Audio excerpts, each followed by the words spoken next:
야단 보따리를 찾아주셔서 감사합니다. 구독, 좋아요, 알림 설정 꼭 눌러주세요. 옛날 어느 마을에 부잣집 마님이 살았습니다. 헌데 혼인을 하자마자 서방님은 집을 나가서 몇 년째 들어오지를 않고 있었지요. 그러다 보니 마님은 서방은 있어도 과부와 다를 바 없는 신세였습니다. 그래서 속이 상한 마님은 어느 날 여종을 데리고 암자로 떠났습니다. 그리고 기도를 마치고 산을 내려오고 있었지요. 아니 그런데 갑자기 소낙비가 내리는 게 아니겠습니까? 아니 갑자기 웬 소낙비가 내린단 말이냐? 마님, 올라올 때 보니까 근처에 작은 동굴이 하나 있었습니다요. 그렇다면 어서 그리로 앞장서거라. 그리하여 마님은 여종과 같이 산길을 달려갔지요. 한참을 가다 보니 언덕 위에 작은 동굴이 하나 보였습니다. 그리하여 비에 쫄딱 맞은 두 사람은 동굴로 들어갔지요. 아이고 얘야, 옷이 비에 홀딱 젖어버렸구나. 그럼 마님, 벗어서 일해 주셔요. 지가 물기를 짜드리겠습니다요. 아니 산중에서 옷을 벗는다는 게 너무 부끄럽지 않겠느냐? 아니 마님, 이곳은 아무도 없는데 부끄러울 게 뭐가 있겠습니까요? 코뿔에 걸리는 것보다 그게 낫지 않겠습니까요? 그럴까 그럼? 그리하여 마님은 옷을 홀딱 벗어 여종에게 주었습니다. 그러자 여종이 마님의 옷을 받아 물기를 짜고 있었지요. 아니 그런데 그때 갑자기 웬 사내가 불쑥 들어오는 게 아니겠습니까? 그리고 사내는 마님의 벗은 몸을 뚫어져라 보는 것이었지요. 사내도 비를 피해 동굴로 급하게 들어온 것이었습니다.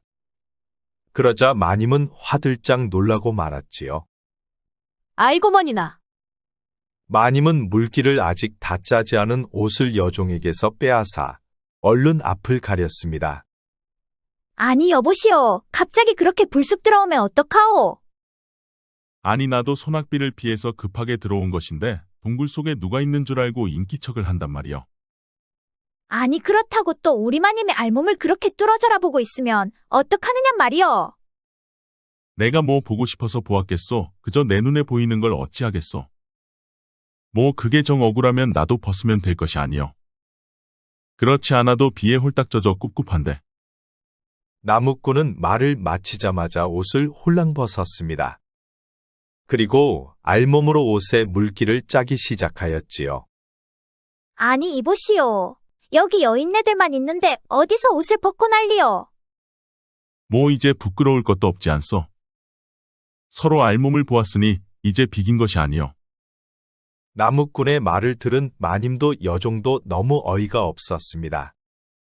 어서 그 옷이나 얼른 입으시오. 남사스럽게 어찌 이리 무례한 사람이 다 있단 말이오. 마님도 어느새 여종 뒤에서 젖은 옷을 모두 입고 있었습니다. 그런데 나무꾼의 벗은 몸은 근육으로 똘똘 뭉쳐 아주 건장하고 우람해 보였지요. 지금까지 그런 사내를 마님은 단 한 번도 본 적이 없었습니다.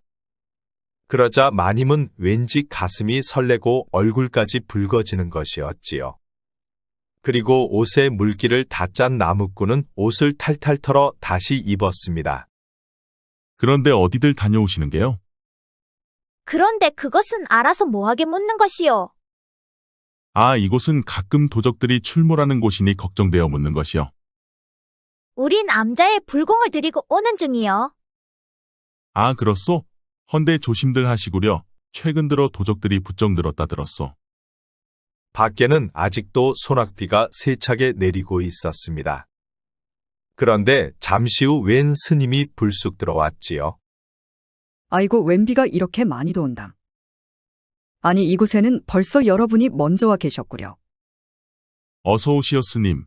스님도 비를 쫄딱 맞으셨구려. 곧불에 걸릴 수 있으니 스님도 옷을 벗어 물기를 짜내시지요. 나무꾼 말에 스님은 화들짝 놀라는 눈치였습니다. 아니 어찌 사람들 앞에서 옷을 벗을 수 있단 말이여. 조금 참으면 체온으로 옷이 마를 것이니 기다려보겠소. 아니 어느 세월에 옷이 마르겠습니까요? 나도 벗어서 물기를 짜냈소. 아니 어떻게 여인들 앞에서 옷을 벗었단 말이여. 먼저 옷을 벗어 물기를 짠 것은 내가 아니여 저 여인들이 먼저 했어. 아니 어찌 여인들이 사내 앞에서 옷을 벗어 물기를 짰단 말이여. 아니, 말을 바로 해야지. 우리가 언제 사내 앞에서 옷을 벗었다 말하는 것이요? 옷을 벗어 물기를 짜고 있을 때 불쑥 들어와 놓고 어따 대고 거짓을 말하는 것이요? 어쨌든 비에 젖은 옷에 물기를 짰으니 다행이여. 나는 기다렸다가 비가 그치면 암자로 가서 옷을 갈아입으면 되니 염려들 마시구려. 그렇게 동굴 속에는 마님과 여종 그리고 나무꾼과 스님이 소낙비를 피해 함께 있게 되었습니다. 그런데 여종 화순이의 눈에는 스님이 뭔가 좀 이상해 보였지요. 스님은 남자가 아닌 여자로 보였습니다. 그리고 어디선가 본 듯한 얼굴이었지요. 헌데 마리씨가 되었을까요? 갑자기 시커먼 도적들 서너 명도 소낙비를 피해 동굴 속으로 불쑥 들어오는 게 아니겠습니까? 그러자 마님과 여종은 깜짝 놀라 겁을 먹고 말았지요. 아니 이런 곳에서 손님들을 다 만나다니 오늘은 일진이 아주 좋구만 하하. 스님과 촌놈 그리고 두 애인이라 뭔가 조합은 맞지 않지만 어쨌든 반갑구만 그려. 그런데 계집 둘 중 하나는 상전이고 하나는 계집종 같은데 둘 다 내 맘에 쏙 드는구만. 어디 보자. 어느 년을 먼저 품어볼까나. 옳거니 상전이 얼굴도 뽀얀 게 먹음직스럽게 아주 잘 익었구나 하하. 도적 두목은 마님의 팔을 잡아 끌어당겼습니다. 그러자 스님이 말했지요. 아니 어찌 연약한 여인을 겁탈하려는 것이여. 천벌을 받을 것이 왜다. 아니 이놈의 땡중이 입은 살아가지고 어디서 나불대는 것이냐. 어디 하나 부러져봐야 정신 차리겠느냐. 나무아미타불 관세음보살. 시끄럽다 이놈. 여봐라 이 땡중에 주둥이 좀 막아놓거라. 그러자 도적 하나가 스님의 얼굴을 주먹으로 가격을 하는 것이었습니다. 그러자 스님이 그 자리에서 픽하고 쓰러지고 말았지요. 그러자 보다 못한 나무꾼이 나서서 말했습니다. 보자 하니까 돌을 넘어도 한참을 넘는구나. 좋은 말로 할 때 그 여인의 손을 놓고 조용히들 동굴을 나가거라. 아니 이놈도 주둥이가 살아서 나불대는 게 아니냐. 여봐라 이자에 주둥이도 닥치게 만들어 놓거라. 그러자 이번에도 같은 도적놈이 나무꾼에게도 주먹을 휘두르는 것이었습니다. 그러자 나무꾼이 도적의 팔을 잡아 비틀어 동굴 밖으로 내동댕이 쳐버리고 말았지요. 아니 뭐 이런 놈이 다 있는 것이냐. 여봐라 모두 달려들어 이자의 팔다리를 아예 부러뜨려 놓거라. 두목의 말에 나머지 도적들 서너시 나무꾼에게 한꺼번에 달려들었습니다. 그러자 나무꾼은 도적들을 한 놈씩 잡아서 동굴 밖으로 던져버렸지요. 아니 뭐 이런 괴물 같은 놈이 다 있는 것이야. 두목은 마님을 잡은 손을 놓고 나무꾼에게 잽싸게 달려들었습니다. 그러자 나무꾼은 두목의 주먹을 피한 뒤 허리춤을 번쩍 들어 동굴 밖으로 내동댕이 쳐버렸지요. 그리고 나무꾼은 동굴 밖으로 나가 소낙비 속에서 도적들을 훔신 두들겨 패주었습니다. 그러자 도적들은 다리를 절뚝거리며 달아나고 말았지요. 괜찮으시오 스님. 다시 동굴 속으로 돌아온 나무꾼은 쓰러져 있는 스님을 부축하며 물어보았습니다. 괜찮소. 헌데 나보다도 저 여인들이 많이 놀랐을 듯하오. 스님의 말에 나무꾼은 마님에게 가서 물었습니다. 많이 놀랐소. 좀 놀라긴 했지만 이제 괜찮소. 덕분에 불미스런 일을 피하게 되어 참으로 고맙소. 헌데 어찌 그리 힘이 장사인 것이요? 뭐 어찌하다 보니 그리 되었소. 아무튼 힘이 장사인 걸 보니 참으로 든든하오. 괜찮다면 비가 그치거든 집까지 바래다 줄 수 있겠소? 아까 그 도적들을 또 만날까 무섭소. 뭐 알겠소. 내가 좀 돌아가면 되니 그리 해드리리다. 그렇게 네 사람이 대화를 나누는 사이 어느새 비는 그쳐 있었습니다. 그럼 스님 조심히 가시어. 우린 이만 산을 내려가 보겠소이다. 그런데 이름이 무엇이여? 옷깃만 스쳐도 인연인데 이름 석자는 알고 있어야 하지 않겠소. 나는 목칠이라고 하오. 박목칠. 알겠소. 도와줘서 참으로 고맙소. 내 처사 이름 석자를 꼭 기억하리다. 그리하여 스님과 헤어진 세 사람은 산을 내려오기 시작하였습니다. 그런데 비가 내리노라 마님이 미끄러져 엉덩방아를 찍고 말았지요. 아이고, 아야. 아니, 마님 괜찮으신감요? 여종 화순이는 얼른 마님을 부축해 주었습니다. 그런데 하필 돌부리에 엉덩이를 찧은 바람에 마님은 꼬리뼈가 무척 아팠지요. 아이고, 이를 어째 꼬리뼈를 쪘는지 너무 아파 걸을 수가 없구나. 아이고, 이를 어쩐다요. 우선 지에게 업혀보셔요, 마님. 여종은 낑낑대며 마님을 업었습니다. 그리고 산길을 내려오고 있었는데 앞불사 여종도 미끄러져 넘어지고 말았지요. 그 바람에 여종도 다리를 다쳐 걸을 수도 없게 되었습니다. 아이쿠 저런 어디 다치지 않았소? 나도 다리를 크게 다친 것 같소. 이를 어쩌면 좋소. 어디 한번 봅시다. 나무꾼은 여종의 치마를 걷어 올리고 다친 상처를 보았습니다. 그러자 상처가 크게 나 있었지요. 저런 두 사람 다 의원부터 찾아봐야겠어. 그러니 내 등에 둘 다 업히시구려. 아니, 남녀가 유별하건을 어떻게 총각의 등에 업힌단 말이요. 뭐 업히기 싫으면 이곳에 계시던가요? 나도 마냥 기다릴 수는 없으니 이만 가보겠소. 나무꾼이 간다는 말에 여종은 이대로 보내면 안 될 것 같았습니다. 업히겠소.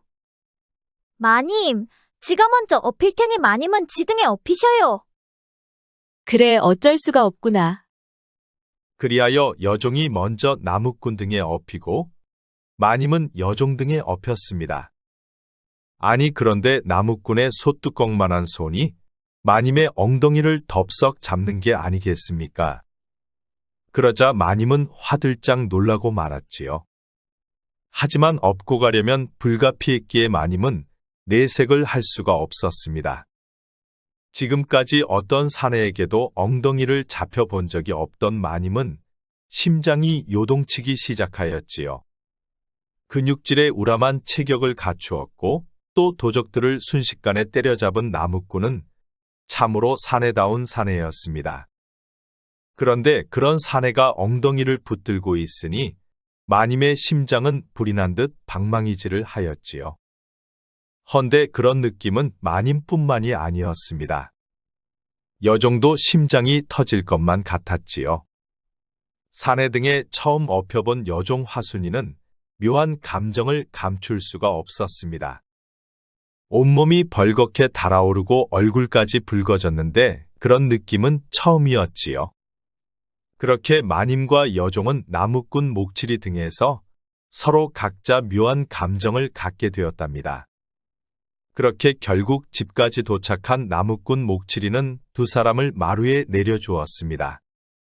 그럼 나는 이만 가보겠소. 가면서 의원 집에 들러 의원을 보내드리리다. 마님은 목칠이를 이대로 보내고 싶지가 않았습니다. 지금 헤어지면 다신 볼 수도 없었기 때문이었지요. 우릴 업고 오느라 이렇게 고생했는데 한 며칠 우리 집에 머물면서 푹 좀 쉬다 가면 안 되겠소. 그래요. 덕분에 도적들한테 험한 꼴도 면하게 되었는데 은혜를 갚을 수 있도록 해주시오. 나무꾼 목칠이는 마님과 여종이 꼼짝도 못하게 되었는데 그대로 두고 갈 수가 없었습니다. 그리하여 며칠 묵었다 가기로 하였지요. 그리고 목칠이는 의원을 불러와 마님과 여종이 치료를 받을 수 있도록 해주었습니다. 마님은 안방에서 여종은 여종방에서 치료를 각각 받았지요. 그렇게 의원이 돌아가자 목칠이는 부엌으로 들어가 밥을 짓기 시작하였습니다. 두 사람 모두 꼼짝달싹을 할 수 없다 보니 어쩔 수 없이 목칠이가 밥을 지을 수밖에 없었지요. 목칠이는 밥상 2개를 차려 마님방과 여종방에 각각 한 상씩 넣어 주었습니다. 아니, 총각이 직접 밥까지 지어온 것이요? 뭐 두 사람 모두 꼼짝을 못하니 어쩔 수 없는 것 아니요. 마님은 나무꾼 목칠이 자상함에 심쿵하고 말았습니다. 지금까지 서방한테 이런 자상한 대접을 받아 본 적이 없었기 때문이었지요. 총각, 어쩌면 이렇게 자상한 것이요? 도적들을 때려잡은 그 손으로 이렇게 손수 밥까지 지어오다니, 내 오늘 너무 감복스럽소. 뭐 어서 빨리 낫기나 하소. 목칠이는 다시 부엌으로 들어가 여종 화순이 방에도 밥상을 가지고 들어갔습니다. 아니, 총각이 밥을 다 한 것이요? 어서 먹고 빨리 낫기나 하시오. 여종 화순이는 목칠이의 자상함에 심쿵하면서 흠뻑 빠지고 말았습니다. 사내 중에 사내다운 목칠이가 손수 밥까지 지어다 주었기 때문이었지요. 목칠이 총각 때문에 내가 다 호강을 하는구려, 호호. 혹시 총각은 혼인은 했어? 그것은 왜 묻는 것이오? 아, 그야 궁금하니까 묻는 것 아니겠소? 뭐 짝이 있어야 혼인을 할 것이 아니오. 산에서 나무나 하는 총각에게 그 누가 시집을 오려고 하겠소. 그럼 산에서 계속 살 생각이요? 할 줄 아는 게 없으니 어쩔 수 없는 것 아니겠소. 내가 마님께 잘 말씀드려 볼 테니 이 집에서 일해볼 생각은 있어. 아니 마님이 나 같은 사람을 왜 쓰겠소. 농사일을 해본 경험도 없는데. 아, 그거야 사람에 따라서 다른 거 아니겠소. 총각은 마님까지 구해주었으니 마님도 총각을 마다하지 않을 것이요. 뭐 마님이 그리해준다면 못할 것도 없소만. 호호, 알겠소. 내가 한번 잘 말씀드려 보겠소. 그런데 다친 다리가 너무 쑤시고 아프오. 그러니 살살 좀 문질러주면 안 되겠소. 그럼 어디 다리를 이리 내보시오. 목칠이는 화순이의 아픈 허벅지를 살살 문질러 주었습니다. 그러자 화순이 입에서는 자신도 모르게 가느다란 신음소리가 흘러나왔지요. 그렇게 목칠이가 한참을 문질러 주니 화순이가 지긋한 표정으로 목칠이를 보며 말했습니다. 목칠이 총각, 나는 총각이 너무 좋소. 그러니 앞으로 우리 잘 한번 해봅시다. 아니 불알 두 쪽밖에 없는 내가 무엇이 좋단 말이오. 뭐 꼭 가진 게 있어야 좋은 것이겠소. 이렇게 서로를 위하고 알콩달콩 살 수 있다면 그것이 진정 참된 행복이 아니겠소. 갑자기 잘해보자는 화순이 말에 목칠이는 가슴이 무척 콩닥거렸습니다. 장가는 꿈도 꿔보지 못하고 자신은 평생 호라비로 살아갈 줄만 알고 있었기 때문이었지요. 그럼 이만 쉬시오. 얼굴이 붉어진 목칠이는 얼른 밥상을 들고 밖으로 나왔습니다. 그리고 이번에는 마님방으로 들어갔지요. 밥은 다 드셨는감요?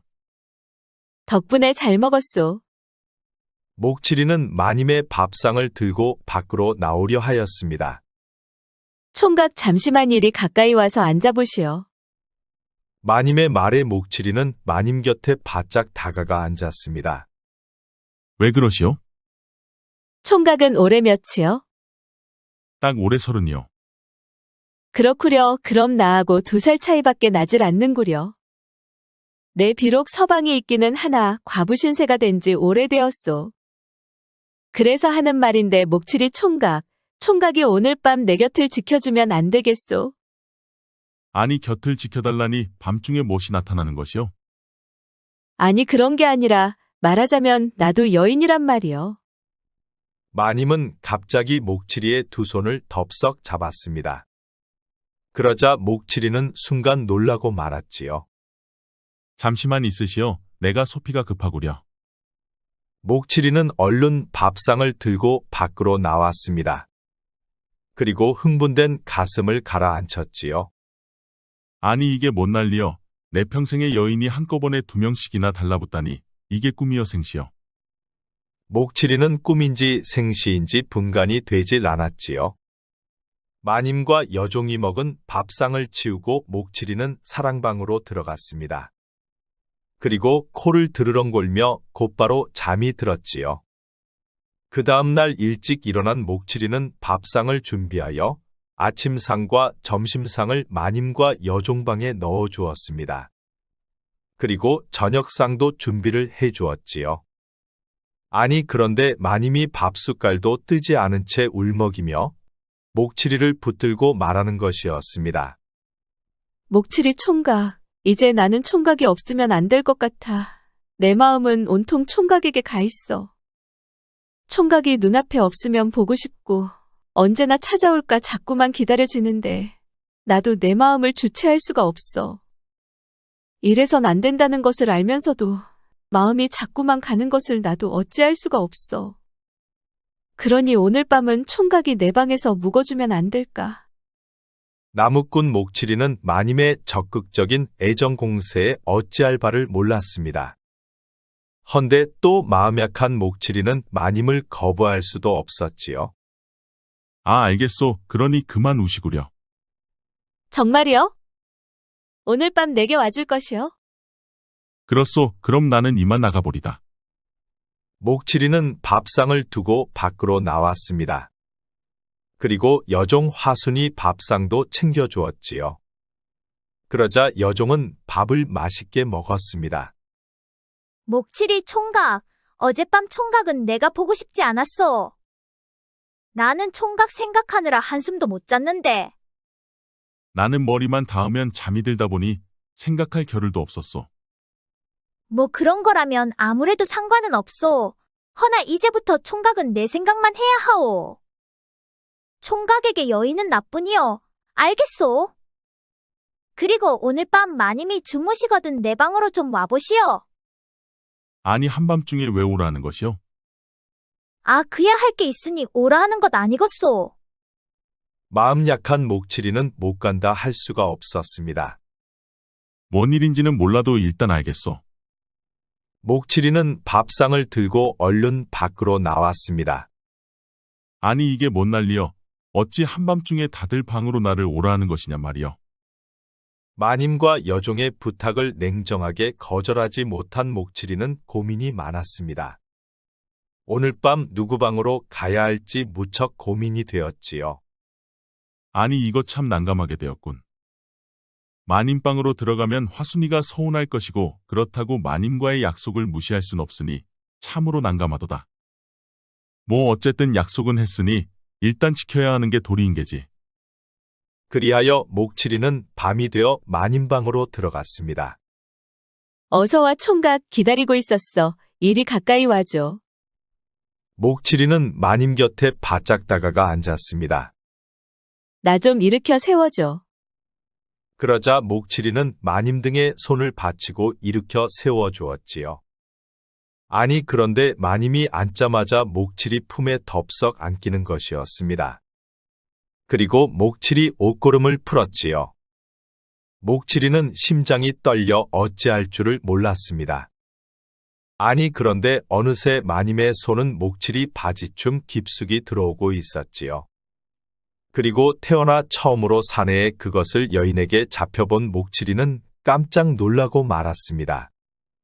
그러다 보니 목칠이는 벌떡 일어나 바지춤을 붙들고 밖으로 냅다 뛰쳐나가고 말았지요. 아니 얘 어딜 가는 것이야. 그러고 가버리면 내가 뭐가 되느냔 말이야. 목칠이는 어느새 사라지고 없었습니다. 에휴, 내 팔자의 사내복은 어찌 이리 지지리도 없는 것일까. 목칠이가 나가고 마님은 눈물이 흘러내렸습니다. 서방은 혼인만 하고 지금까지 단 한 번도 마님을 안아본 적도 없었지요. 그러니 아직도 마님은 처녀였던 것이었습니다. 혼인만 하고 밖으로만 도는 서방 때문에 마님은 마음의 상처도 크게 받았지요. 이번 생은 내가 너무 비참하구나. 여인으로 태어나 여인이었던 적이 한 번도 없으니 이 얼마나 팔자가 기구하느냔 말이다. 대문 밖까지 뛰쳐나온 목칠이는 심호흡을 크게 하며 놀란 가슴을 쓸어내렸습니다. 헌데 또 여종 화순이와의 약속이 남아 있었지요. 설마 화순이도 내게 덤벼드는 것은 아니겠지? 내가 아직 경험이 없다 보니 이럴 땐 어떻게 해야 하는지 도통 모르겠구먼. 목칠이는 다시 심호흡을 크게 하고 여종방으로 들어갔습니다. 어서와 목칠이 총각 기다리고 있었어. 그래, 다친 곳은 좀 어떻소? 내일쯤이면 걸어도 될 것 같아. 그래도 이만하길 다행이구려. 목칠이 총각, 내일은 내가 마님께 잘 말씀드려 볼 것인데 만약시 마님께서 허락하시면 나와 혼인할 생각은 있어. 갑작스런 여종의 말에 목칠이는 깜짝 놀랐습니다. 그것이 일단 마님의 이야기를 들어보고 그때 가서 보더라고. 그럼 얼른 자고 내일 봐. 목칠이는 얼른 여종의 방을 서둘러 나왔습니다. 아니, 어딜 가는 것이야? 오늘 밤 나와 함께 있기로 하지 않았는가벼? 목칠이는 어느새 사랑방으로 돌아와 있었습니다. 아따 참말로 여인들에게 인기가 많아도 쉬운 게 아니구먼. 하나를 선택하면 다른 하나가 서운할 것이니 이럴 땐 어떻게 해야 하느냐 말이여. 방으로 돌아온 목칠이는 또 금방 잠이 들고 말았습니다. 그리고 다음날 아침 일찍 부엌으로 가보니 여종 화순이가 일어나 밥을 짓고 있었습니다. 아니 이제 움직여도 괜찮은 것이요? 응, 아직 조금 통증은 있어도 이 정도면 괜찮을 것 같아. 목칠이 총각, 이리 와서 내게 잠시만 안겨봐. 어젯밤 총각이 보고 싶어서 한숨도 못 잤어. 아니 마님이 보면 어쩌려고 그려. 아마님은 부엌에는 잘 안 들어오셔. 그러니 어서 날 좀 안아줘봐. 여종의 성화에 마음이 약한 목칠이는 화순이를 안아주었습니다. 그러자 화순이가 목칠이를 힘주어 꼭 안았지요. 그러자 그 순간 목칠이는 가슴이 무척 두근거렸습니다. 이제 되었지? 목칠이는 어느새 밖으로 주랭랑을 치고 있었습니다. 호호, 저리 덩치 큰 사내가 이리도 귀엽다니 호호. 역시 목칠이는 때묻지 않은 아주 순수한 총각이야 호호. 마님의 밥상을 준비한 화순이는 밥상을 들고 안방으로 들어갔습니다. 마님 어서 일어나서 진지 드셔요. 마님은 아픈 것이 좀 어떠신감요? 응, 많이 좋아진 것 같아. 나도 내일쯤이면 걸어도 될 것 같아. 그래도 그만하길 참말로 다행이어요 마님. 그리고 마님, 잠시 드릴 말씀이 있구먼요. 그래, 무슨 말인지 어서 해보거라. 다름이 아니라 나무꾼 목칠이 말이에요. 마님이 보시기에 일을 잘할 것 같지 않으신감요? 그렇긴 하단다. 많이 겪어보진 않았지만 무척 성실해 보이더구나. 그렇지요 마님. 마님께서도 그리 보이시지요? 그래서 허는 말인디 목칠이를 일꾼으로 두면 어떻겠습니까요? 그것도 괜찮을 듯 하구나. 상구아범이 나가고 그렇지 않아도 머슴이 하나 있었으면 했단다. 그럼 마님, 지가 목칠이를 불러올 테니 마님께서 직접 말씀해 주시겠습니까요? 그래, 그럼 그렇게 하거라.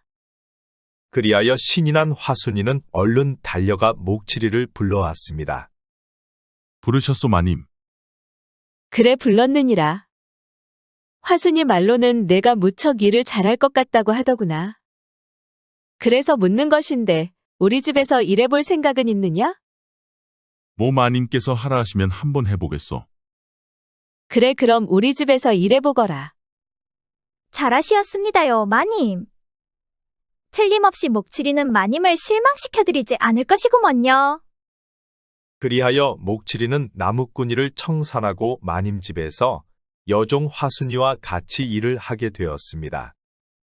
논밭은 모두 새를 주어 농사일은 없으니 마당 쓸고 장작을 패는 등 집안일을 주로 하였지요.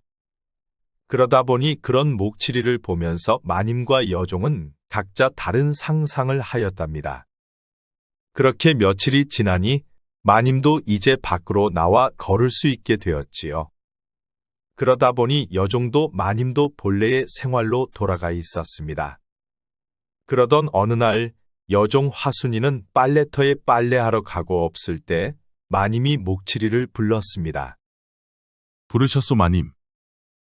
그래, 목칠아, 그동안 치료하느라 목욕을 못했더니 꿉꿉하구나. 그러니 내 방에 목욕물 좀 데워오거라. 알겠소. 목칠이는 가마솥에 물을 붓고 불을 지폈습니다. 그리고 가마솥에 물이 데워지자 물항아리에 담아 마님방의 욕조에 물을 부어주었지요. 따뜻한 물을 모두 채워놓았소. 오, 그래, 수고했어. 헌데 목칠이가 내 등 좀 밀어주면 안 될까? 등을 밀어달라는 말에 목칠이는 무척 당혹스러웠습니다.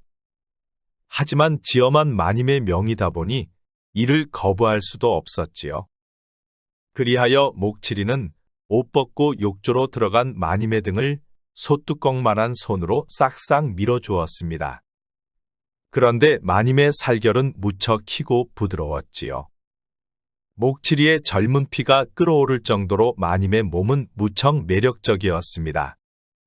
그런데 마님도 목칠이의 거친 손이 알몸에 닿자 가슴이 뛰고 심장이 두근거렸지요.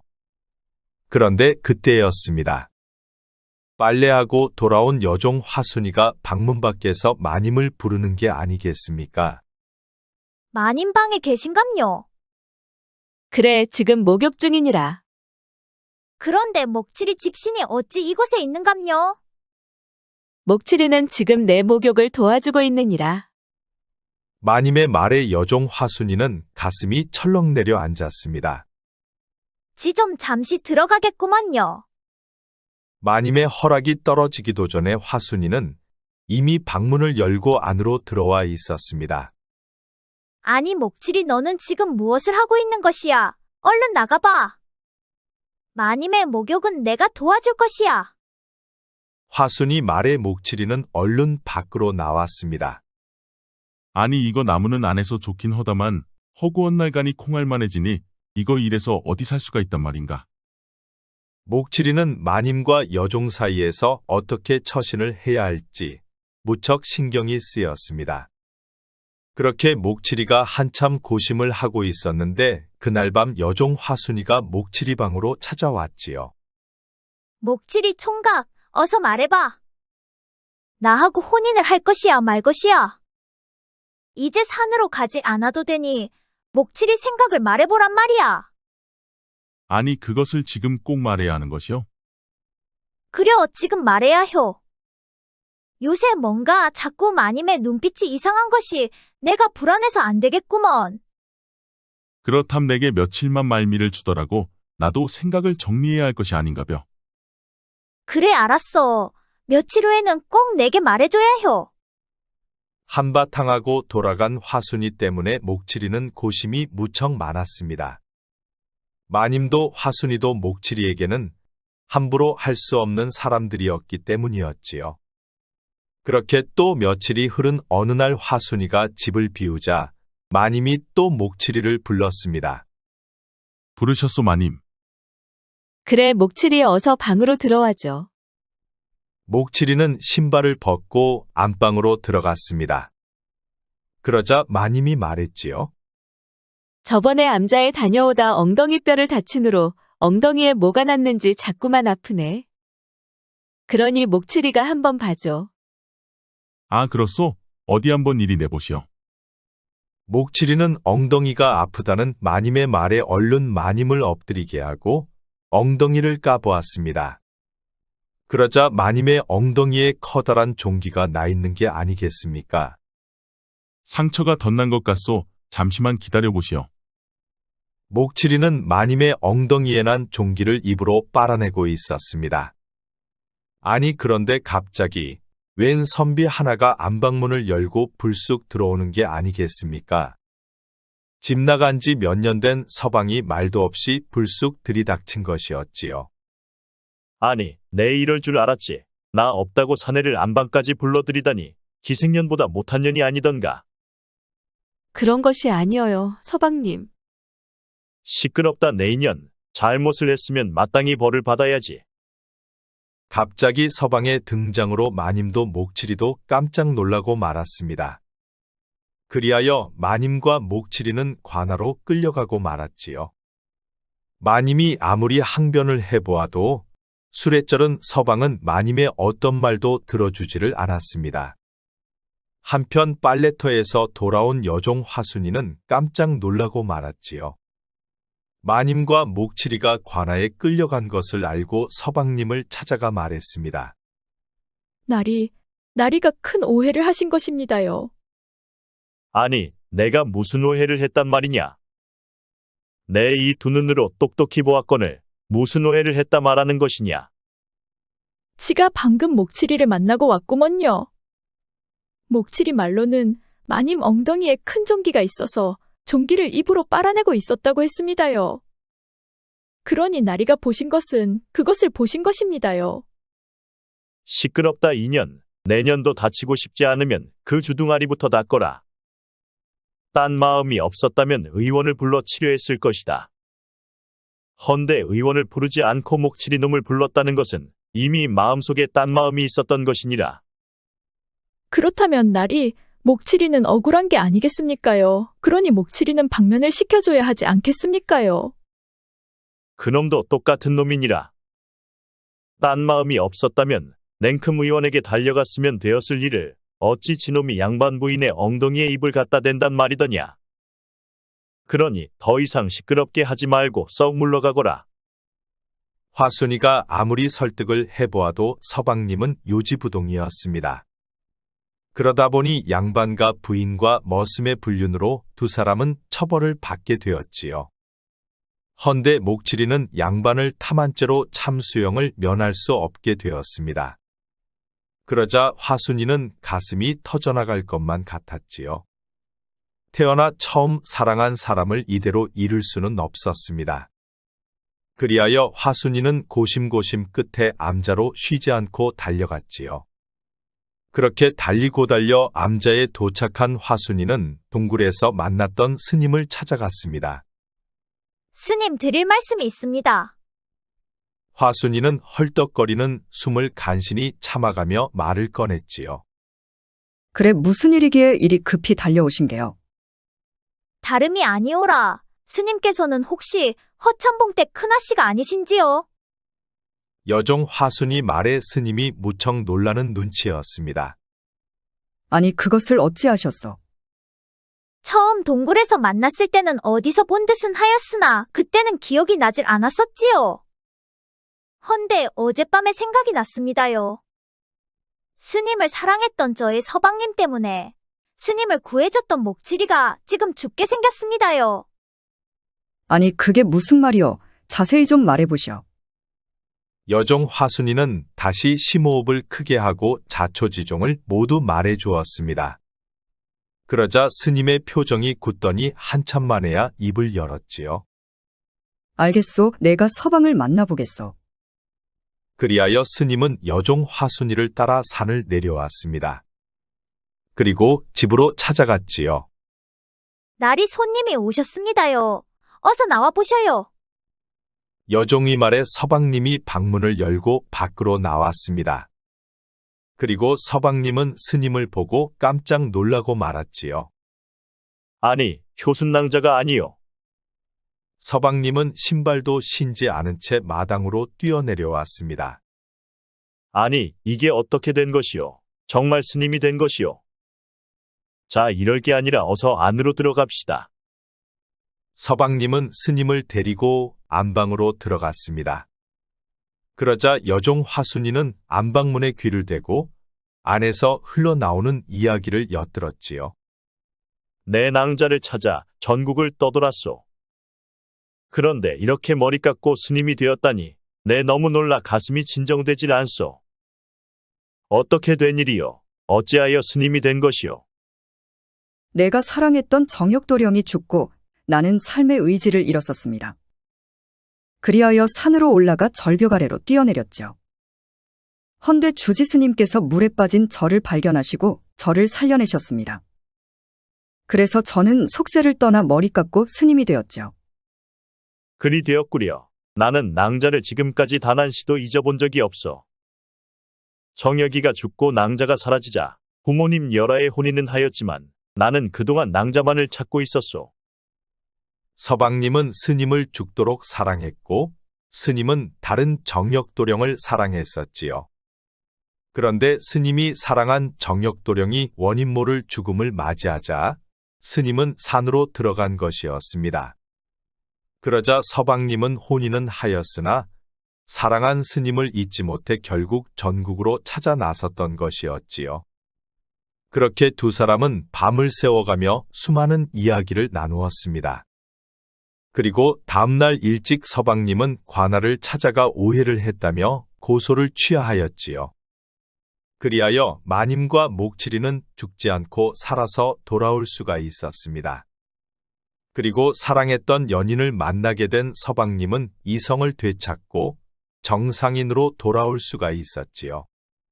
그리고 마님에게는 그간 미안했다며 사과하고 마님에게 서방으로서의 역할을 시작하였답니다. 그리고 서방님은 목칠이와 여종 화순이를 혼례시키고 집과 논밭을 떼주었습니다. 작지만 깨끗한 새 집에서 새 삶을 시작하게 된 목칠이와 화순이는 깨가 쏟아지는 신혼을 시작하였지요. 어서 이리 가까이 와봐. 새 집에서 첫날 밤 호롱불을 입으로 불어서 꺼버린 화순이가 말했습니다. 설마 날 잡아먹는 것은 아니겠지? 이제 내 것인데. 내가 좀 잡아먹으면 안 돼? 한 번도 안 해봐서 겁난단 말이여. 아니 뭐 겁날 것 있어. 남들 다 그렇게 하면서 살고 있는데. 어서 이리 오기나 혀. 그날 밤 두 사람은 새로운 경험을 하게 되었습니다. 그리고 사랑이 그토록 달콤한 것인지 제대로 알게 되었지요. 그 후로 목칠이는 일만 끝나면 집으로 후다닥 달려왔습니다. 그리고 밥하는 화순이 손을 잡아 끌고 방으로 달려갔지요. 어느새 두 사람에게는 눈에 넣어도 아프지 않을 아이들이 태어났습니다. 작고 깨끗한 행복이 넘치는 집에서는 웃음소리가 끊이질 않았답니다. 옛말에 복생어, 무의환생어, 다욕이라는 말이 있습니다. 행복은 욕심을 억제하는 데서 생기고 근심은 욕심이 과한 데서 생긴다는 말이지요. 그러니 행복과 근심은 스스로가 만든다는 의미랍니다. 목칠이가 욕심을 부렸다면 당연 마님을 택했겠지요. 그랬다면 목칠이는 죽음을 면치 못했을 것입니다. 하지만 욕심을 억제하였기에 결국 행복을 얻지 않았을까요?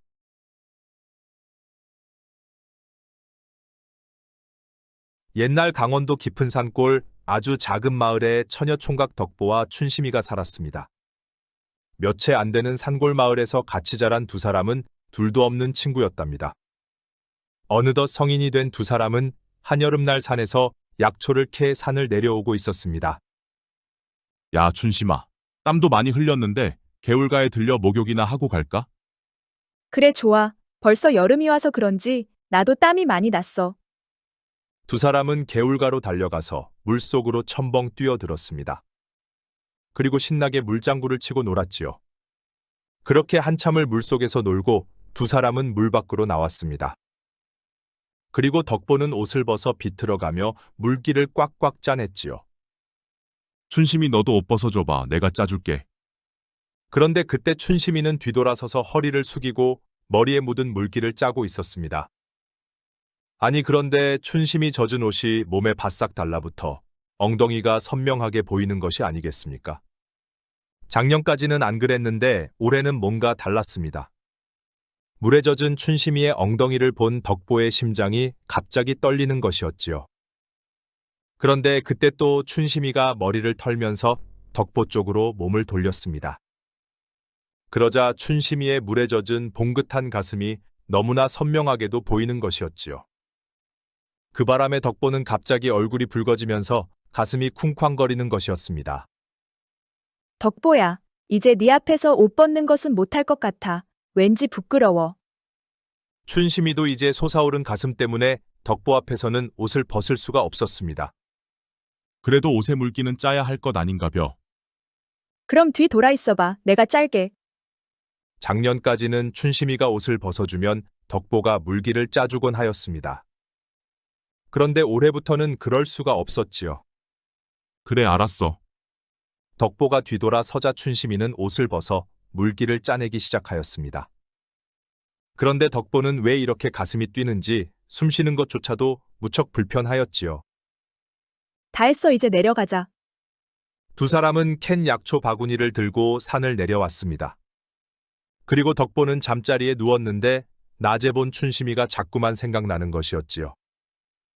그렇게 덕보는 춘심이 생각에 뒤척이다 잠이 들었습니다. 그리고 며칠이 흐른 어느 날 춘심이가 덕보를 또 찾아왔습니다. 덕보야, 아버지가 약초를 캐오라 하셨어. 너도 갈 거지? 그래, 그럼 같이 가자. 두 사람은 망태기 하나씩 메고 산으로 향했습니다. 그리고 산속 나무 사이를 비집고 다니며 약초를 캐고 있었지요. 아니 그런데 춘심이가 발을 헛디뎌 미끄러졌는데 대굴대굴 몇 바퀴 구르고 말았습니다. 아이고야 괜찮냐 춘심아? 덕보는 얼른 춘심이에게 달려갔습니다. 다리를 다친 것 같아. 어디 보자. 덕보는 춘심이 치마를 올리고 다리를 살펴보았습니다. 그러자 춘심이 다리에 상처가 나 피를 흘리고 있었지요. 덕보는 자신의 옷을 찢어 춘심이 상처를 싸매 주었습니다. 이제 조금 있으면 피는 멈출 테니 괜찮을 것이야. 그런데 발목이 너무 아파. 저런, 발목을 삔 것 같은데 걸을 수는 있겠어? 아니, 발목이 시끈거려서 못 걷겠어. 이를 어쩌냐. 일단 나에게 업혀봐. 덕보는 춘심이를 업고 산을 내려오기 시작하였습니다. 아니 그런데 등에 업힌 춘심이의 봉긋한 가슴이 자꾸만 등짝을 자극하는 것이었지요. 그 바람에 덕보는 또 가슴이 답답하고 심장이 빨라지고 있었습니다. 왜 이렇게 내 가슴이 답답한 것이지? 뭐라 했어? 아니야, 혼자 말이야. 덕보는 춘심이를 업고 산을 내려갈 때까지 심장이 요동을 치고 있었습니다. 아니 얘 어쩌다 다리를 다친 것이야. 덕보에게 업혀오는 춘심이를 보고 어머니가 깜짝 놀라 달려 나왔습니다. 산에서 미끄러졌어요. 아이고 저런, 얼마나 많이 다친 것이야. 발목을 삐끗한 것 같은데 며칠 지나고 나면 괜찮을 것 같아요. 그러느냐, 덕보 네가 우리 춘심이를 업고 오느라 고생이 많았겠구나. 아니어요, 어머님. 그럼 춘심아, 다리가 다 나을 때까지 몸조리 잘하고 있어. 그래, 알았어, 고마워. 덕보는 춘심이를 내려주고 다시 집으로 돌아왔습니다. 그리고 저녁을 먹고 잠자리에 누웠는데 또 춘심이가 자꾸만 생각나는 것이었지요. 등짝으로 전해지던 춘심이의 봉긋한 가슴, 그리고 손바닥으로 받쳐주던 춘심이의 엉덩이가 왠지 자꾸자꾸 덕보의 가슴을 뛰게 하였습니다. 아니 왜 이렇게 자꾸 춘심이 생각만 나는 것이야. 작년까지만 해도 춘심이는 그저 친한 친구였을 뿐이었습니다.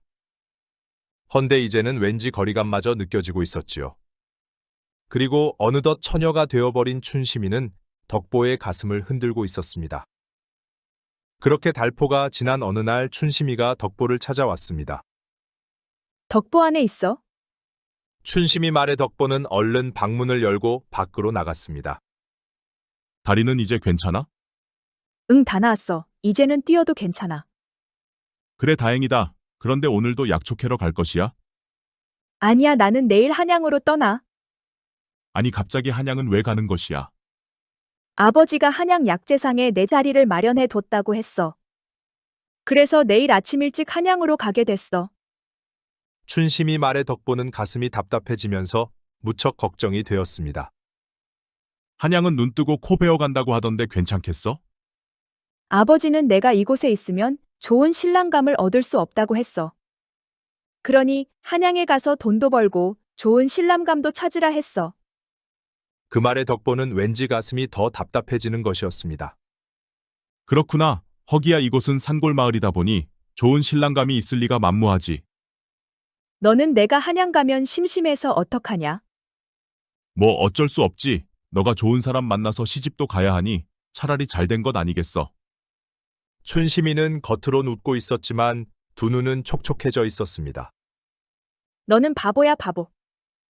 아니 갑자기 바보라니 그게 무슨 소리야. 바보 천치 쭉정이. 갑자기 춘심이는 덕보에게 화를 내며 벌떡 일어나 뒤돌아 가버렸습니다. 아니 갑자기 제가 왜 그래? 나한테 뭐 서운한 것이 있나? 춘심이가 돌아가고 덕보는 생각이 많아졌습니다.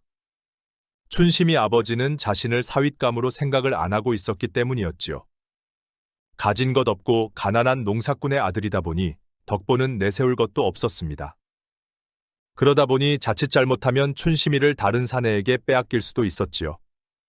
다음 날 아침 일찍 춘심이는 아버지를 따라 한양으로 향했습니다. 그러자 덕보는 언덕에 올라 멀어져가는 춘심이의 뒷모습을 바라보고 있었지요. 그런데 덕보는 가슴이 너무 아프고 답답했습니다. 숨도 잘 쉬어지질 않았지요. 아니 내 가슴이 왜 이렇게 답답한 것이야. 숨도 잘 쉬어지질 않는 게 왜 그런 것이야? 그렇게 춘심이가 떠나가자 춘심이 없는 상골마을은 왠지 적막하고 무척 썰렁했습니다. 덕보는 밥맛도 없고 아무런 의욕도 없었지요. 아니 덕보야, 어디가 아픈 것이야? 요새 밥도 안 먹고 어째 넉나간 사람처럼 멍해져 있느냔 말이다. 아버지 물음에도 덕보는 대꾸도 하지 않고 방 안에 누워 눈만 감고 있었습니다. 아니 알다가도 모를 일이구먼. 평소 성실하던 우리 덕보가 어쩌다 저리 된 것이야. 아버지는 혀를 끌끌 차며 밭으로 일하러 갔습니다. 그렇게 덕보는 몇 달 동안 방 밖에도 나오지 않고 방 안에서 누워만 있었습니다. 춘심이가 한양에서 좋은 신랑감을 만나면 어쩌나 하는 생각이 한시도 머릿속을 떠나질 않았지요. 그러던 어느 날 갑자기 덕보가 아버지에게 말했습니다. 아버지, 지도 한양에 갈라요. 아니 갑자기 한양에는 왜 간다는 것이냐? 지도 한양에 가서 돈도 벌고 색시감도 찾을 것이구먼요. 허긴 이곳은 처녀가 없으니 그게 나을 수도 있겠다. 헌데 한양은 눈 뜨고도 코 베어 간다고 하는데 괜찮겠느냐? 지가 뭐 가진 게 있어야 그런 걱정도 할 것이 아닌가며. 달랑 불알두 쪽인데 잃을 게 뭐가 있겠습니까요? 뭐 그렇긴 하다만 내 생각이 정 그렇다면 그리 한번 해보거라. 그리하여 덕보는 다음 날 일찍 괴나리 보찜을 하나 메고 산골 마을을 내려왔습니다. 그리고 한양으로 향했지요. 덕보는 가진 돈이 없으니 논밭에서 일해주고 밥을 얻어 먹었습니다. 그렇게 일해주고 밥을 얻어 먹으면서 달포만에 한양에 당도를 하였지요. 덕보는 한양을 보면서 입이 다물어지질 않았습니다. 엄청나게 큰 기와집들이 즐비하고 거리에는 사람들도 무척 많았지요. 그리고 장터에는 신비한 물건들도 무척 많았습니다. 하지만 덕보는 한양을 돌면서 약재가 걸려있는 상점만 찾아보았지요. 이보시오. 혹시 이곳이 춘심이라는 처자가 있소? 이곳은 그런 사람 없소. 덕보는 한양에서 약재상만 보이면 찾아가 물어보았습니다. 그런데 아무리 찾아보아도 춘심이를 도무지 찾을 수가 없었지요. 아니 춘심이는 어느 약재상에 있는 것이야. 그렇게 덕보는 춘심이를 찾지 못해 어깨가 축 늘어져 터벅터벅 걷고 있었습니다. 그런데 어느 저작거리에서 웬 시커먼 사내가 선비의 복주머니를 낚아채 달아나는 것이었지요. 저놈 잡아라 저놈. 덕보는 그 모습을 보고 달려가 복주머니를 낚아챈 사내를 붙들었습니다. 그리고 힘으로 복주머니를 빼앗았지요. 아니 이놈이 죽고 싶은 것이냐? 어서 이리 내놓지 못할까? 아니 어찌 남의 것을 훔친단 말이여. 왈패는 안 되겠다고 생각했는지 옷소매에서 칼을 빼들었습니다. 그리고 순식간에 덕보의 배를 찔렀지요. 순식간에 벌어진 일이라 덕보도 꼼짝없이 당할 수밖에 없었습니다. 하지만 손에 쥔 복주머니는 끝까지 놓지를 않았지요. 그리고 허둥지둥 박주부가 달려오자 왈패는 후다닥 달아나고 말았습니다. 아니 괜찮은 것이냐? 박주부는 덕보의 옷을 걷어올리고 칼에 찔린 상처를 보았습니다. 아이고 저런 상처가 깊구나. 예서 잠시만 기다려보거라. 내 얼른 의원을 불러오마. 박주부는 허겁지겁 달려가 의원을 데려왔습니다. 그러자 의원은 덕보의 상처를 치료하였지요. 다행히 장기는 피해갔소. 상처만 아물면 괜찮을 것이오. 고맙소 의원. 의원이 치료를 마치고 돌아가자 박주부가 물었습니다. 그래 집이 어디느냐? 내 집까지 바래다 주겠다. 나는 한양에 집이 없습니다.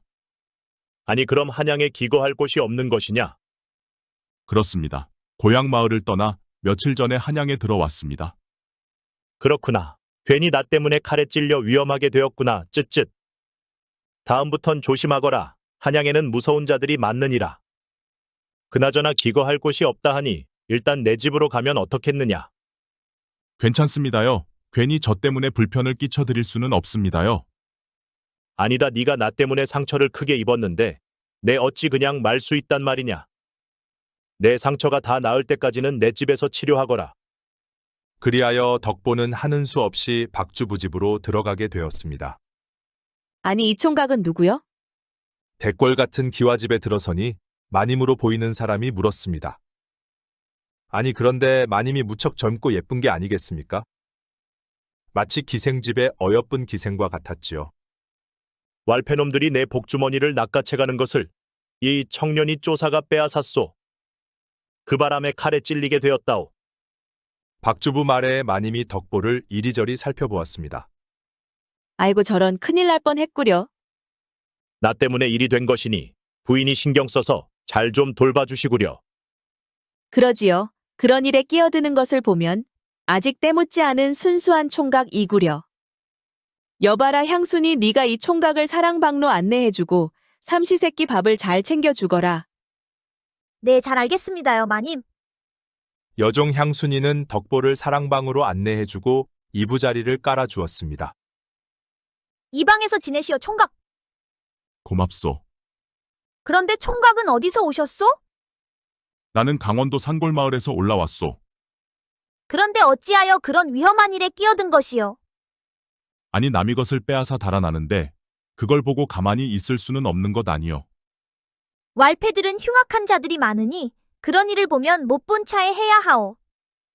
괜히 잘못 끼어들었다가 죽는 수가 있소이다. 어찌 그리 사람이 순진한 것이요? 어디 상처 좀 이리 내보시오. 여종 향순이는 덕보의 옷을 걷어붙이고 천으로 감겨진 상처를 보았습니다. 의원에게 치료는 받은 것이요. 그렇소. 그리고 이 약재를 매일매일 갈아주라 하더이다. 그 약자에 이리 주시오. 내가 매일 갈아주겠소. 그런데 총각은 혼인은 하였소? 아직 총각이요. 훤칠하게 잘생겼는데 따르는 처녀들이 없었소? 내가 자란 마을은 처녀가 한 명밖에 없었소. 그럼 그 처녀하고는 잘 안 된 것이요? 그 처녀는 나보다 먼저 한양에 올라왔는데 어디에 있는지 도무지 찾을 수가 없소. 그럼 총각은 아직 임자가 없는 것이니 이제부터는 내 것 탓이오. 여종 향순이는 덕보가 마음에 쏙 들었습니다. 훤칠한 데다 무척 순수하고 착해 보였기 때문이었지요. 여종 향순이는 아침, 점심, 저녁으로 덕보에게 밥을 맛있게 챙겨주었습니다. 아니 웬 끼니 때마다 고기 반찬을 다 내주는 게요? 호호, 이제 내 남자이니 내가 잘 챙겨줘야 하지 않겠소. 그래도 그렇지. 이렇게 양반님들이나 먹는 고기 반찬을 매번 챙겨주니 내가 다 부담스럽소이다. 조용히 하고 먹기나 하소. 마님이 알면 한 소리 할 것이구먼.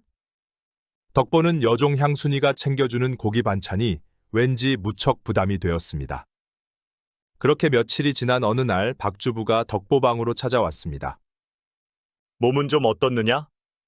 지금은 많이 나았습니다요. 그래 그만하길 참으로 다행이구나. 그리고 네가 한양에는 연고가 없다 하였느냐? 그렇습니다요. 그렇다면 내 집에서 일해보지 않겠느냐? 내 노임은 넉넉히 줄 것이다. 박주부 말에 덕보는 무척 다행이라 생각했습니다. 춘심이를 찾으려면 오래 걸릴 수도 있으니 먹고 자고 할 곳이 필요했기 때문이었지요. 좋습니다요, 나리. 덕보는 박주부 집에서 일하면서 틈틈이 춘심이를 찾아볼 생각이었습니다. 그래 그럼 몸이 낫거든 일을 시작해보거라. 칠성이가 할 일을 알려줄 것이다. 잘 알겠습니다요, 나리. 박주부는 덕보가 고맙기도 하였지만 착한 덕보를 놓치고 싶지가 않았습니다. 그리하여 덕보를 머슴으로 들인 것이었지요. 그렇게 덕보가 몸이 다 낫자 머슴 칠성이를 따라 일을 시작하였습니다. 곡괭이하고 망태기를 챙겨 나를 따라오너라. 알겠구먼요, 형님. 덕보는 칠성이를 따라 산으로 향했습니다. 그러자 일구다 마른 밭이 나왔지요. 자, 오늘은 이 언덕을 까내려서 밭을 만들거라. 예, 형님. 덕보는 칠성이가 시키는 대로 곡괭이를 들고 언덕을 까내리고 있었습니다. 아니 그런데 칠성이는 풀밭에 누워 잠만 자고 있는 게 아니겠습니까? 그래도 덕보는 아랑곳하지 않고 열심히 일을 했지요. 그러던 어느 날이었습니다. 내 다녀오리다. 박주부는 일 때문에 정기적으로 출장을 다녀오고 있었는데 오늘이 출장 가는 날이었지요. 몸 조심히 다녀오셔요. 덕보가 아직 몸이 온전치 못할 것이니 부인이 신경 써서 덕보 좀 잘 챙겨주시구려. 걱정 마시어요, 나리. 이미 지가 신경 써서 잘 챙겨주고 있구먼요. 박주부가 떠나고 저녁밥을 먹은 덕보가 이제 새로운 거처가 된 행랑채 방으로 들어갔습니다. 그리고 자려고 불 끄고 누웠는데, 아니 그런데 갑자기 향순이가 행랑채로 찾아오는 게 아니겠습니까? 덕보 총각 자고 있어? 아니, 아직 안 자고 있구먼. 그럼 잠시 들어가겠구먼. 향순이는 말을 채 끝내기도 전에 신발까지 들고 이미 방 안으로 들어와 있었습니다. 아니, 그런데 한밤중에 무슨 일이요? 덕보는 일어나 호롱불을 켜려고 하였습니다. 쉿 조용히 하더라고. 불 켜지 말고 잠시만 있어봐. 향순이는 덕보 손을 잡고 방바닥에 엎드렸습니다. 그러자 덕보는 뭔 일인가 싶었지요. 향순이는 방바닥에 엎드려 문틈 사이로 방 밖을 살피고 있었습니다. 뭔 일 있는 것이요? 쉿 조용히 하고 잠시만 기다려봐. 덕보는 뭔 일인지 알 수는 없었지만 향순이가 조용하라 하니 입 다물고 있었습니다. 그러자 향순이가 다급히 말했지요. 조용히 하고 이리 와서 봐봐. 향순이 말에 덕보는 문틈 사이로 밖을 살펴보았습니다. 그러자 머슴칠성이가 주변을 살피더니 안방으로 들어가는 게 아니겠습니까? 그러자 향순이는 덕보 손을 잡아 끌고 방문을 열고 밖으로 나왔지요. 그리고 두 사람은 안방문에 귀를 대고 엿듣기 시작하였습니다. 누구 본 사람은 없느냐? 아무도 없구먼요, 마님. 그래, 네가 오기를 얼마나 기다렸는지 모른다. 이놈 칠성이도 마님이 보고 싶어서 안달이 났었구먼요. 그래, 어서 시작해보거라. 잠시 후 안방에서는 마님의 신음소리가 끊이질 않았습니다. 그 소리에 덕보는 깜짝 놀라고 말았지요. 박주부가 출타를 하자 마님은 머슴칠성이를 불러 밀회를 즐기고 있었던 것이었습니다. 두 사람의 밀회를 목격한 덕보와 향순이는 다시 방으로 돌아왔습니다. 봤지? 마님이 칠성이하고 놀아나는 것을 어떻게 생각해? 그러게 박주부님도 안 계신데 일을 어쩌면 좋아? 그런데 저 두 사람 어저늘 일이 아닌 게 문제야. 안방 마님이 죽고 몇 년 후 나리께서 지금의 마님을 데려왔는데 왠지 느낌이 쏴하더라고. 그래서 자꾸 신경이 쓰여 지금까지 관심을 가지고 쭉 지켜봤지. 헌데 나리만 집을 비우면 두 사람이 저러고 있는 것이야. 그럼 박주부님께는 말씀드리지 않은 것이야? 아, 나리께서는 안방 마님이 죽고 거의 폐인이 되셨었어. 그런데 저 마님이 들어오시고 이제야 좀 사람처럼 살고 계시는 것이야. 그러니 그런 나리한테 어떻게 말씀을 드릴 수가 있겠어. 덕보는 향순이 말을 듣고 무척 걱정이 되었습니다. 분명 마님의 밀회는 잘못된 것인데 박주부한테 말하는 것도 쉽지 않은 일이었지요. 그 일이 있고 며칠이 흐른 어느 날이었습니다. 마님이 덕보를 부르는 것이었지요. 칠성이는 아직 안 온 것이냐? 네, 마님. 엊그제 어디 다녀온다고 나갔는데 아직도 안 들어왔구먼요. 아니, 이 녀석이 말도 없이 어딜 갔단 말이냐. 고연놈 같으니라고. 마님은 혀를 끌끌 차며 뭔가 무척 아쉬워하는 것 같았습니다. 아니 그런데 마님이 문득 덕보를 이리저리 유심히 살펴보더니 한마디 하는 것이었지요. 얘 덕보야, 네가 오늘 밤 잠시 향순이 모르게 내 방으로 들어오거라. 덕보는 마님이 칠성이하고 안방에서 한 일을 알고 있는 터라 가슴이 철렁 내려앉았습니다. 아니, 마님. 어찌 한밤중에 저를 부르는 것입니까요? 지한테 하실 말씀 있으면 지금 하시면 되지 않겠습니까요? 덕보 말에 마님은 인상을 쓰면서 팔짱을 끼는 것이었습니다. 그러자 덕보는 뭔가 살짝 겁이 나는 것이었지요. 네가 벌써 배가 부른 모양이구나. 상전의 지시를 따르지 않으면 어찌 되는지 알고는 있겠지. 덕보는 당장이라도 마님이 내치는 것은 아닐까 무척 걱정이 되었습니다. 알겠구먼요, 마님. 그래, 진작 그럴 것이지. 그럼 이따가 보자꾸나. 마님이 돌아가고 덕보는 무척 걱정이 되었습니다. 그리고 해가 지고 밤이 되었지요. 덕보는 축 처진 어깨를 하고 안반갑으로 찾아갔습니다. 마님 지왔구먼요. 그래, 들어오너라. 덕보가 들어서니 마님은 속옷만 입고 있었습니다. 불 끄고 이리 오너라. 지엄한 마님의 명이다 보니 덕보는 바짝 졸아 불 끄고 마님 곁으로 다가갔습니다. 내 옆으로 눕거라. 덕보는 벌벌 떨면서 마님 곁에 누웠지요. 아니, 어찌 사시나무 떨듯이 떠는 것이야? 내가 잡아먹기라도 할 듯 싶으냐? 허허. 어느새 마님의 손은 덕보의 저고리를 풀어내고 말았습니다. 그리고 아래 깊숙이 마님의 손이 쑥 들어왔지요. 그러자 화들짝 놀란 덕보는 벌떡 일어나 냅다 달아나고 말았습니다. 아니 얘 덕보야 어딜 가는 것이야. 어서 냉큼 이리 오지 못해. 어느새 어둠 속으로 사라진 덕보의 모습은 보이질 않았습니다. 덕보가 달아나자 마님은 닥쳤던 게 지붕 쳐다보듯 무척 허탈하기만 하였지요. 내 이 고연놈을 가만두지 않겠어. 감히 내 뜻을 거부하고 달아나다니 고연놈 같으니라고. 한편 마님 방에서 도망쳐 나온 덕보는 대문 밖에서 서성이고 있었습니다. 그러다 한참 만에야 살금살금 여종 향순이 방으로 들어갔지요. 아니, 누구요? 나여 덕보. 오늘 밤은 여기서 신세 좀 져야겠구먼. 아니, 뭐요? 벌써 나하고 몸을 섞으려 하는 것이요. 아니 그런 게 아니고 그럴 일이 좀 있구먼. 아, 뭔 일이요? 어서 말해봐. 덕보는 말을 해야 되나 말아야 되나 한참을 망설였습니다. 그러다 결국 향순이는 알고 있는 게 좋겠다는 생각이 들었지요. 실은 말이여. 덕보는 마님이 찾아서 안방에 들어간 이야기를 해주었습니다. 그래서 너도 혔냐? 아니 무슨 소리를 하는 것이여. 겁나서 도망쳤다가 어쩔 수 없이 내 방으로 들어온 것이여. 참말이요? 마님하고 안 한 것이 맞는 것이요? 아 글쎄 그렇다니까. 너는 어째 사람 말을 안 믿는 것이여. 그래, 너라도 정신이 똑바로 박혀서 다행이다. 칠성이 같은 놈들 때문에 우리 나리가 불쌍해도 너무 불쌍하구먼. 아 사람을 뭘로 보고 그려. 염려 붙들어 매더라고. 그날 밤 덕보는 향순이 방에서 잠이 들었습니다. 그리고 아침 일찍 집신을 챙겨 밖으로 나왔지요. 아니 그런데 이게 뭔 일이랍니까?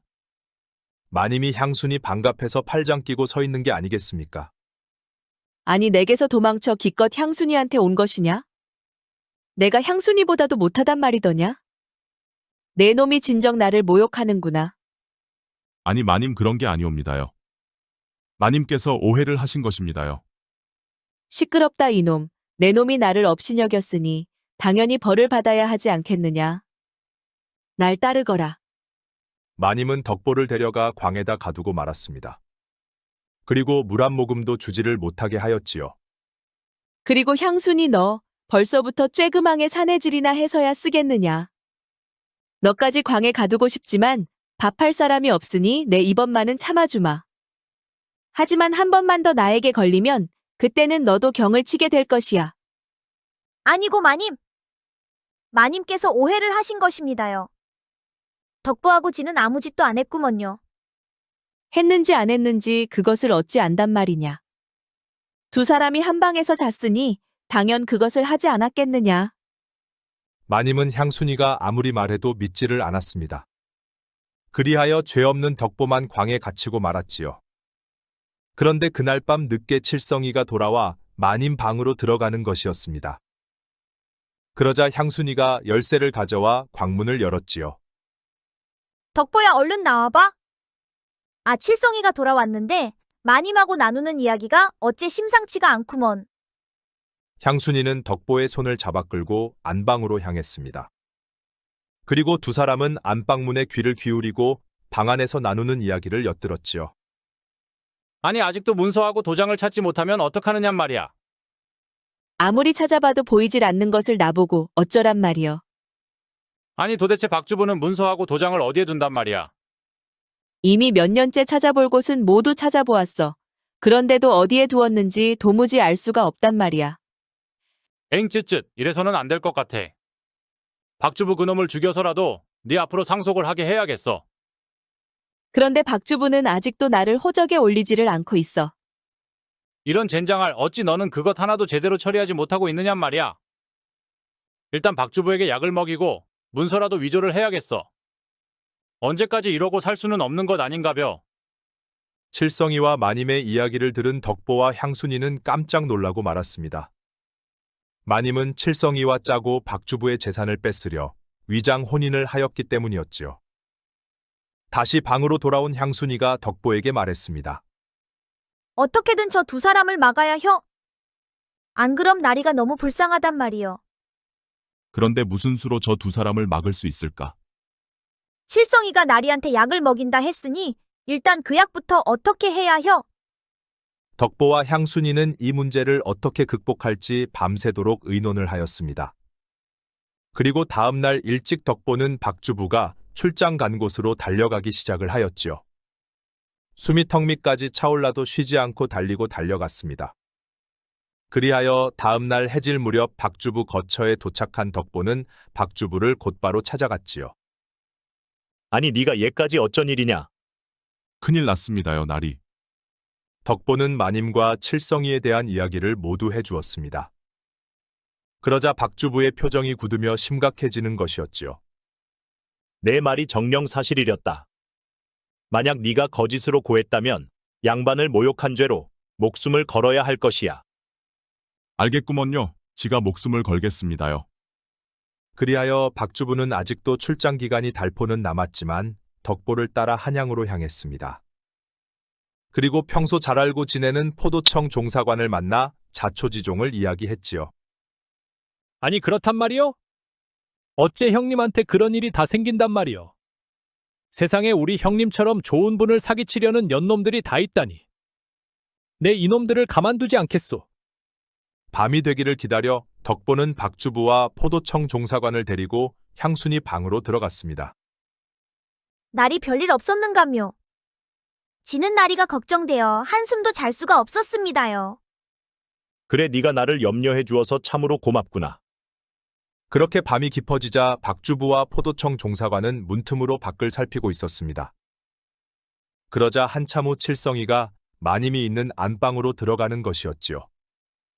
칠성이가 안방으로 들어가는 것을 확인한 박주부와 포도청 종사관은 밖으로 나왔습니다. 그리고 안방에서 흘러나오는 이야기에 귀를 기울였지요. 내가 힘겹게 이 약을 구해왔어. 이 약을 박주부 국에 타면 박주는 3일 내로 죽을 것이야. 그러니 3일 안에 박주부한테서 땅 문서와 집 문서 있는 곳을 알아내야 할 것이야. 그럼 이제 나도 더 이상 이 짓을 안 해도 되는 것이지. 벌써 몇 년째 이러고 있으니 나도 더 이상 못 참겠어. 사람이 어째 장승 같은지 밤일도 못하는 데다 꼭 통나무하고 사는 것만 같았구먼.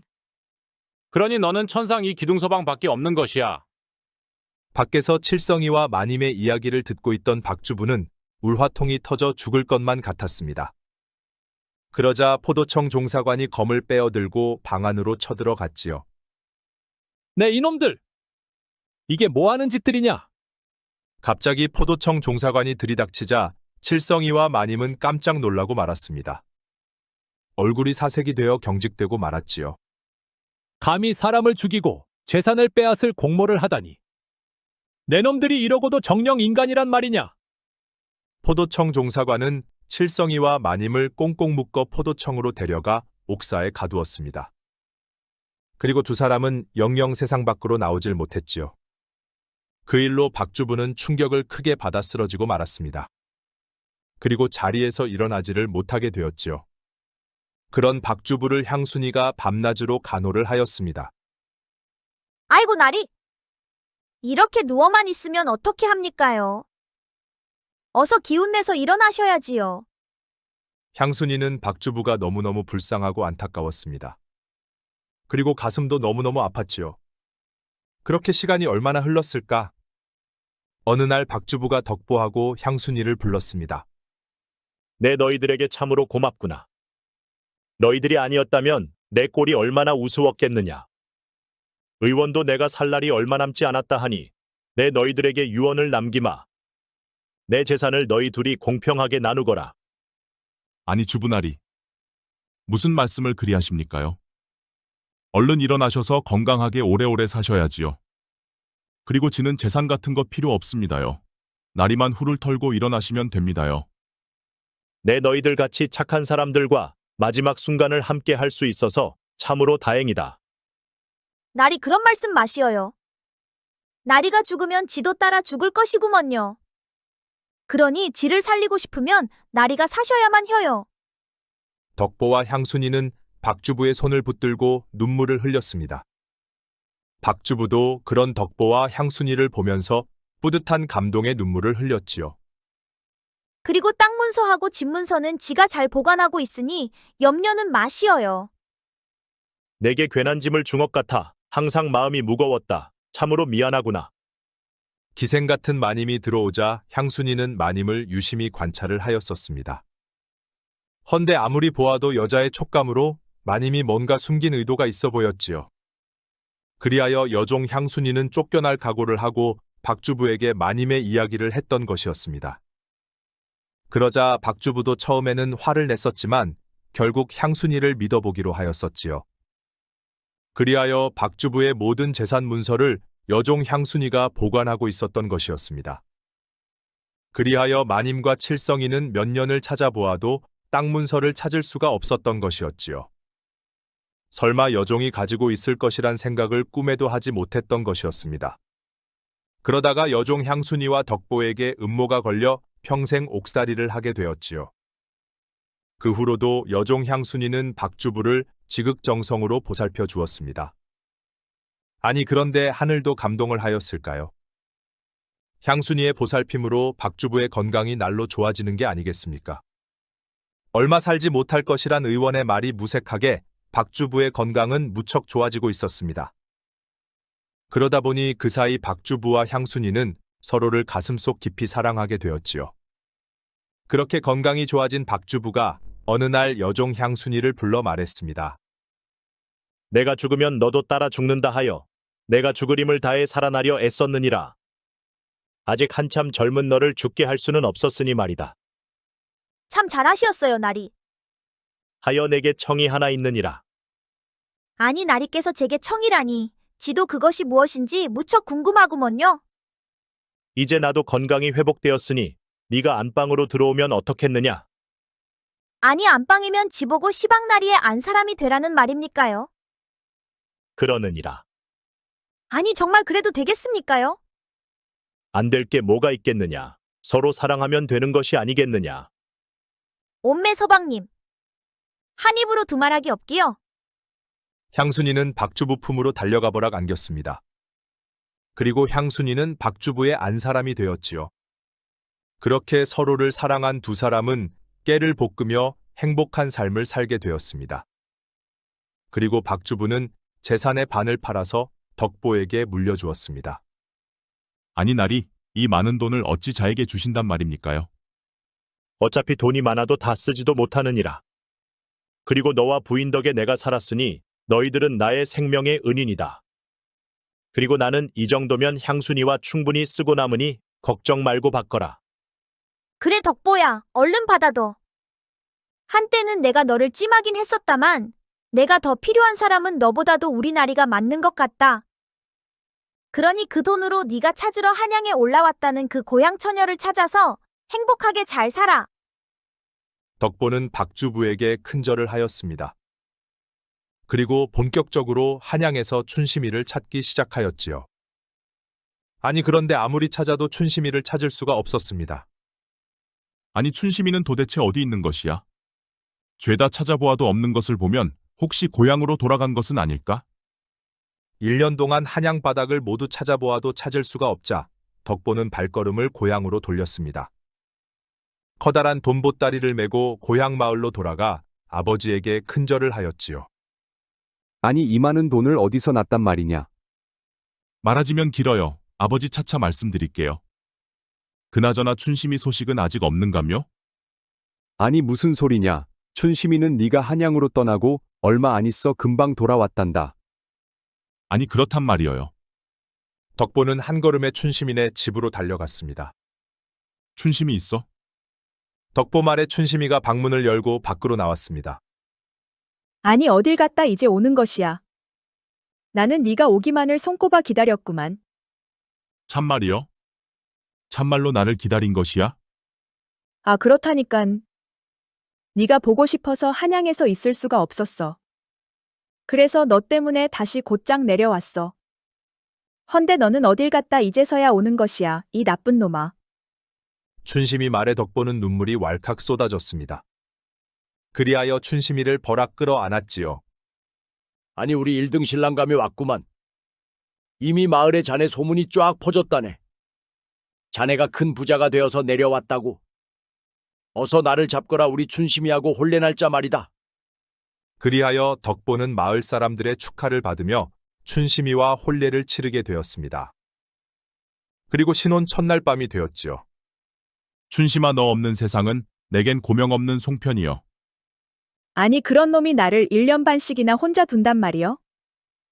이제 앞으로는 그런 일은 없을 것이여. 그럼 어서 이리 와봐. 너한테도 자식이 있어야 나도 안심을 할 것 아닌가벼. 알았구먼. 그럼 어서 만들어 보자구. 그날 밤 덕보와 춘심이는 첫 경험을 하게 되었습니다. 처녀 총각 딱지를 떼는 날이었지요. 덕보와 춘심이에게는 여러 명의 자식들이 태어났습니다. 예쁘고 귀여운 아이들이 줄줄이 태어났지요. 그리하여 덕보네는 웃음이 끊이질 않았답니다. 옛말에 열리지라는 말이 있습니다. 뿌리가 다른 나뭇가지가 서로 엉켜 마치 한 나무처럼 자라는 것을 말하지요. 부부애가 지난 것을 비유하는 말이랍니다. 부부란 남남끼리 맺어진 인연이다 보니 이해와 양보 그리고 희생이 있어야만 하나가 된답니다. 하지만 이해와 양보 희생을 하지 않는다면 도로 남남이 되고 말지요.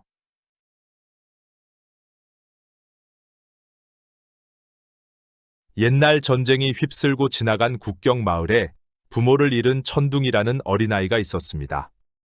마을 사람들은 모두 죽고 어린 천둥이만 홀로 살아남았지요. 천둥이는 시신들 속에서 울지도 않고 허리를 꼿꼿이 세우고 주변을 살피고 있었습니다. 그런데 그때 마을을 지나던 늙은 노인이 어린 천둥이를 발견하였지요. 너는 하늘의 기운을 타고난 게 틀림없구나. 전쟁통에 홀로 살아남은 아이를 노인은 보통 아이가 아니라고 생각하였습니다. 그리하여 노인은 천둥이를 안고 길을 떠났답니다. 말발굽에 처참히 무너진 국토를 바라보며 노인은 애통한 심정을 감출 수가 없었습니다.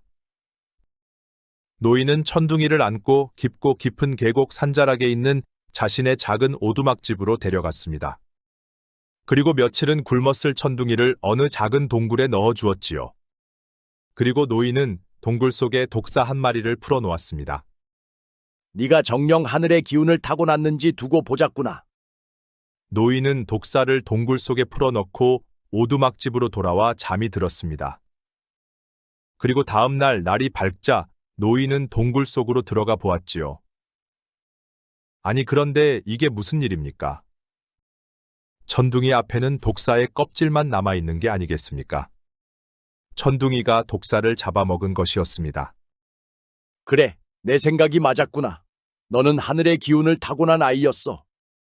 노인은 천둥이를 동굴 속에 놔둔 채 뱀이나 쥐 같은 것을 산 채로 동굴 속에 넣어 주었습니다. 그럴 때마다 동굴 속에는 뱀 가죽이나 쥐뼈 같은 것들이 쌓여가고 있었지요. 이것이 하늘이 정한 너의 운명이다. 그러니 너는 강인한 사람이 되어야 하느니라. 노인은 천둥이에게 하늘이 선택한 사람이라는 말을 수시로 해주었습니다.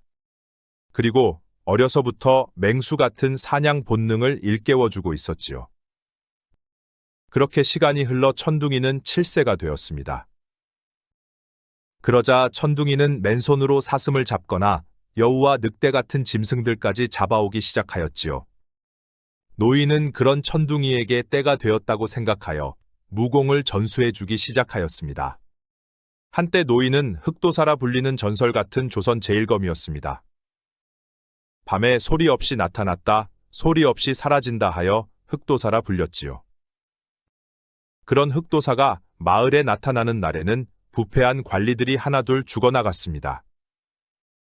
그러다 보니 조정과 관에서는 흑도사를 잡으려 혈안이 되어 있었지요. 헌데 신출귀몰한 흑도사는 그림자조차 보이질 않았습니다. 그런데 그런 흑도사가 천둥이를 훈련시키기 시작한 것이었지요. 도저히 인간이라면 감당할 수 없는 가혹한 훈련을 시작하였습니다. 천둥아, 오늘은 저쪽 산등선을 넘어가 순놈 호랑이 한 마리를 잡아오거라. 알겠습니다, 사부님. 천둥이는 사부님의 지시를 받고 반대편 산등선을 넘었습니다. 그러자 천둥이 냄새를 맡은 거대한 호랑이 한 마리가 천둥이에게 살금살금 접근을 시작하였지요. 그리고 높은 바위 위에서 호랑이는 천둥이를 향해 몸을 날렸습니다. 그러자 호랑이의 기습을 간파한 천둥이는 몸을 잽싸게 피하며 호랑이 등에 올라타고 말았지요. 그리고 두 손가락으로 호랑이의 급소를 찔렀습니다. 그러자 호랑이는 몇 발자국도 걷지 못하고 피칸이 쓰러지고 말았지요. 천둥이는 곧바로 호랑이 가죽을 벗겨 흑도사에게 가져다 주었습니다. 역시 너는 내 예상대로 맹수보다 발달된 감각과 날카로운 발톱을 가졌구나. 흑도사는 천둥이에게 검술, 창술, 궁술을 열심히 가르쳐 주었습니다. 그리고 글공부와 병법서 등도 쉬지 않고 가르쳐 주었지요. 그리고 흑도사는 천둥이에게 천국의 언어와 글도 가르쳐 주었습니다. 그렇게 천둥이는 무공을 연마하며 학식도 풍부하게 쌓아가고 있었지요. 그렇게 어느덧 성인이 된 천둥이가 폭포수 아래 좌정을 하고 눈을 감고 있었습니다. 그러자 흑도사는 천둥이를 향해 화살을 날렸지요. 그러자 천둥이는 시끄러운 낙수 속에서도 눈을 감고 날아오는 화살을 맨손으로 잡아냈습니다. 그러자 이번에는 흑도사가 한 번에 여러 개의 화살을 동시에 날려보냈지요. 그러자 천둥이는 여전히 눈을 감은 채로 날아오는 화살들을 동시에 잡아내는 것이었습니다. 그리고 잡은 화살을 다시 맨손으로 날려 흑도사 머리 위에 있는 말벌을 맞추는 것이었습니다. 이제 내 경지가 나를 넘어 신의 경지에 이르렀구나. 그러니 이제 너는 세상 속으로 나가거라. 세상은 혼탁할 대로 혼탁해져 널 기다리고 있느니라. 알겠습니다, 스승님. 그런데 세상 속에 나가면 제가 할 일은 무엇인지요? 그것은 나가보면 알 것이다. 너의 운명이 널 필요로 하는 곳으로 이끌 것이니라. 천둥이는 흑도사에게 큰절을 하고 산을 내려갔습니다. 어려서부터 산속에서 훈련을 받은 천둥이는 세상에 대한 호기심도 생겼습니다. 그렇게 산을 내려간 천둥이는 배가 고파 첫 번째 마을 작은 주막집으로 들어갔습니다. 아니 그런데 주막집에 사람은 없고 중년의 여인만 앉아서 울고 있었지요. 무슨 일이 있었소? 낯선 사내의 물음에 주모가 눈물을 훔치고 천둥이를 보았습니다. 아, 말도 마소. 도적대들이 들이닥쳐선 가진 돈을 모두 빼앗아 갔소이다. 먹지도 않고 쓰지도 않고 악착같이 모아둔 돈을 하루아침에 모두 빼앗아 갔단 말이여. 이러니 어찌 희망을 가지고 살아갈 수가 있단 말이여. 주모는 혼탁해진 세상을 한탄하며 하염없이 울고 또 울었습니다. 그 도적들은 어디로 갔소? 반식경 전에 저쪽 산등성이 쪽으로 향했소. 알겠소. 일단 국밥이나 한 그릇 주시오. 주모는 낯선 청년이 배가 고픈 것 같아 국밥을 푸짐하게 퍼주었습니다. 그러자 천둥이는 국밥을 다 먹고 자리에서 일어났지요. 밥값이 얼마요? 그냥 가시오. 이제 도적들 때문에 장사는 더 이상 할 수도 없소. 알겠소. 내 밥값은 반드시 치러주겠소. 천둥이는 주막을 나와 주모가 가르쳐준 산등선 쪽으로 향했습니다. 그렇게 한참을 가다 보니 바람을 타고 사람들 냄새가 나는 것이었지요. 천둥이는 사람들 냄새가 나는 곳으로 달리기 시작하였습니다. 그러자 머지않아 도적대 무리들 수십 명이 눈앞에 들어왔지요. 너희들이 도적대들이로구나. 천둥이 말에 도적대들이 뒤를 돌아보았습니다. 아니 너는 웬 놈이냐? 우리가 무섭지도 않느냐? 주모에게서 빼앗아간 돈을 이리 내놓거라. 아니 뭐 저런 미친놈이 다 있단 말이냐? 여봐라 저놈에게 따끔한 맛을 보여주거라. 두목의 말에 도적들 서너 명이 천둥이에게 달려들었습니다. 그러자 천둥이는 번개 같은 솜씨로 도적대 서너 명을 기절시키고 말았지요. 아니 어디 저런 놈이 다 있단 말이냐? 여봐라 한꺼번에 모두 덤비거라. 천둥이의 번개 같은 솜씨에 겁먹은 도적대 두목은 한꺼번에 모두 덤비라고 명령하였습니다. 그러자 나머지 수십 명의 도적대들이 도끼와 검을 들고 천둥이에게 덤비기 시작하였지요. 천둥이는 검을 뽑지도 않은 채 맨손으로 도적들을 쓰러뜨리기 시작하였습니다. 전광석화처럼 손가락 하나로 급소만 찔러도 도적들은 그 자리에서 픽픽 쓰러져 가고 있었지요. 그렇게 코프는 짧은 시간도 안 되어 도적들은 모두 쓰러져 있었습니다. 그러자 두목마저도 검을 빼어들고 천둥이에게 달려들었지요. 그러자 두목도 천둥이의 손가락에 급소를 찔려 제자리에 쓰러지고 말았습니다. 너희들은 어찌 사지가 멀쩡하여 일은 하지 않고 도적질을 한단 말이냐? 우리라고 이 짓을 하고 싶어서 하겠소. 전쟁이 끝나고 나라가 혼란스러우니 관리들의 횡포가 끝이 없다오. 죽어라고 농사를 지어봐야 관리들이 모두 빼앗아가고 우린 먹고 살 것도 남지가 않소. 그러니 우리도 농사일을 포기하고 살기 위해서 이 짓을 하는 것이요. 도적대 두목의 말을 들은 천둥이는 세상이 얼마나 혼탁해졌는지 알 수가 있었습니다. 그러다 보니 그들의 처지도 이해는 되었지요. 그렇다고 죄 없는 이들까지 괴롭혀서야 되겠느냐? 내 오늘은 너희들을 살려주겠다. 허나 추후 또 내게 걸리면 그땐 내 놈들의 목숨을 거둘 것이다. 천둥이는 도적들이 주모에게서 빼앗은 돈을 돌려받아 다시 주막집으로 향했습니다. 빼앗긴 돈을 찾아왔소. 천둥이에게서 돈을 받은 주모는 깜짝 놀라고 말았습니다. 아니, 어떻게 총각이 도적들한테서 돈을 찾아왔단 말이요? 도적들한테서 돈을 훔쳐온 것이요? 허허, 난 이제 밥값은 했으니 이만 가보리다. 천둥이는 주막을 나와 다시 길을 떠났습니다. 그런데 어느 마을 어귀에 들어서니 거리에는 거지들이 널려 있고 죽은 이들도 길가에 버려져 있었습니다.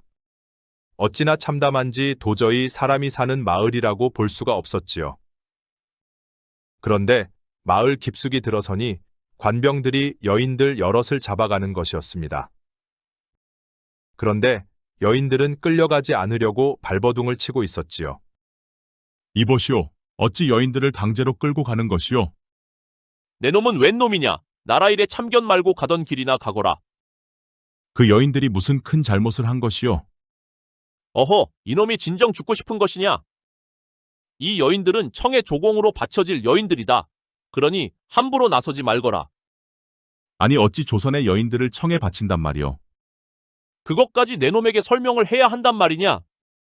일단 나라 일이라 하니 천둥이는 길을 비켜주었습니다. 천둥이가 마주한 세상은 도적들이 판치고 조정은 여인들을 잡아다가 청에 바치고 있었지요.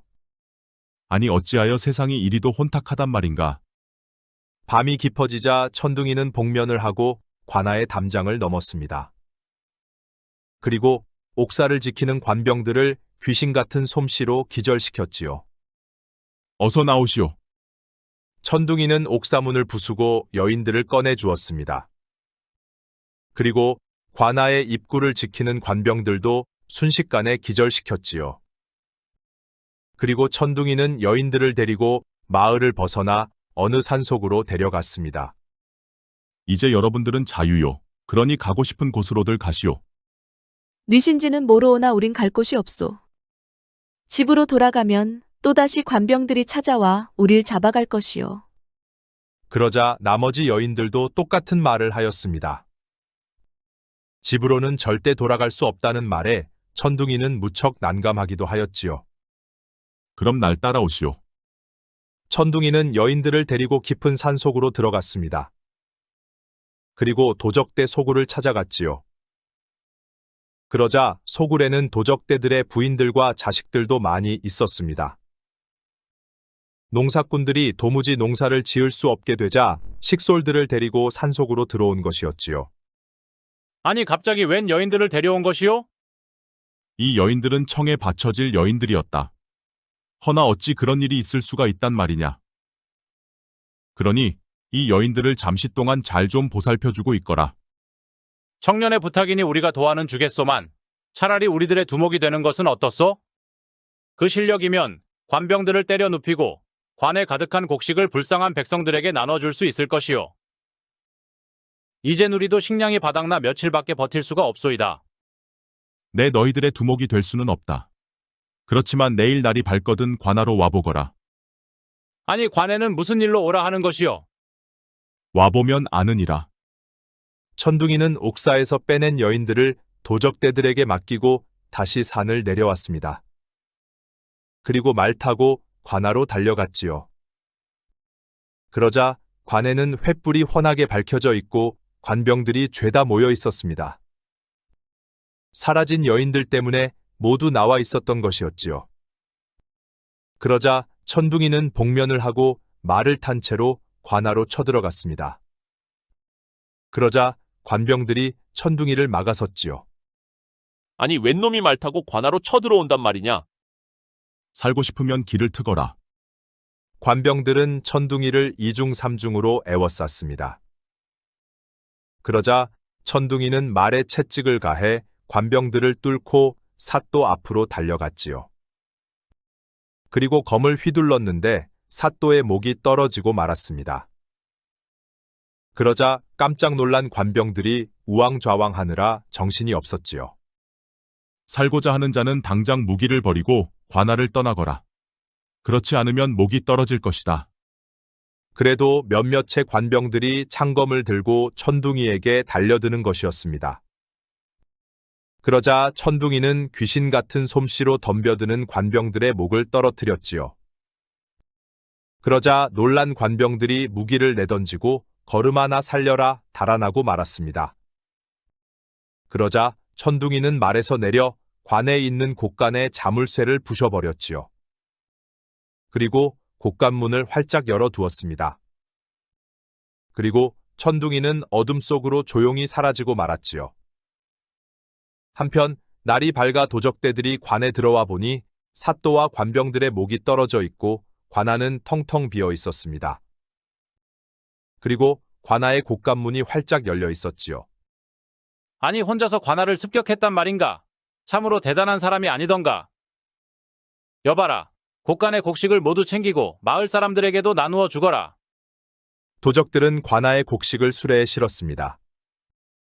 그리고 마을 사람들에게도 곡식을 나누어 주었지요. 그러자 마을 사람들은 환호성을 질렀습니다. 이제 우리도 살 수 있게 되었어. 내일 당장 먹을 게 없어서 굶어 죽는 줄만 알았지 뭐야. 그러게 말이야. 우린 벌써 며칠째 곡기 구경도 못하고 있었다네. 마을 사람들은 도적들이 풀어준 곡식을 양껏 챙겨갔습니다.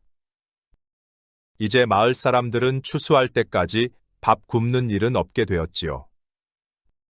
국경 마을부터 거쳐간 천둥이는 백성들의 비참한 실상을 두 눈으로 낱낱이 보았습니다. 그리고 천둥이가 거쳐가는 마을마다 관리들은 죽어나고 관하의 곡간문은 활짝 열려 있었지요.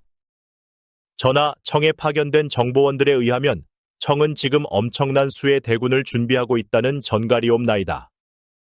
아니 그렇다면 청은 또 전쟁을 일으키려 한단 말이더냐? 아직 그것까지는 정확히 알 수는 없으나 만약을 위해 대비는 해야 할 듯 하옵나이다. 청이 또 국경을 넘어온다면 정말 큰일이 아니더냐?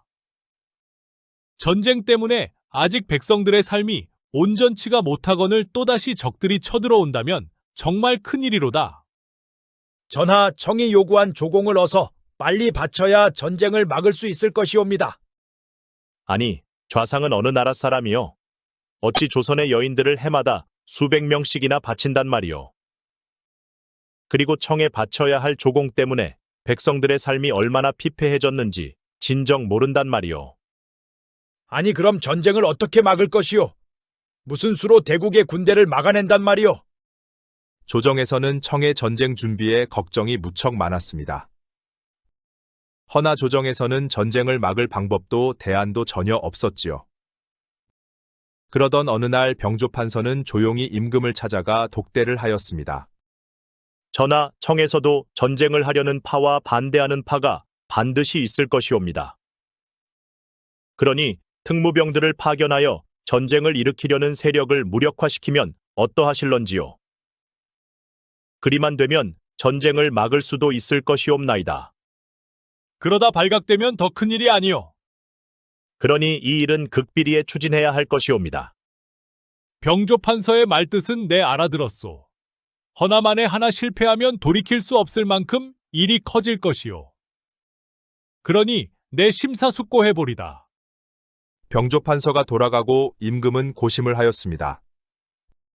조공을 바치느라 백성들의 삶은 비참해졌고 청의 요구는 갈수록 커져만 가고 있었지요. 그렇게 며칠을 고심한 임금은 병조판서를 은밀히 불렀습니다. 병조판서, 그 일을 쥐도 새도 모르게 할 수는 있는 것이요?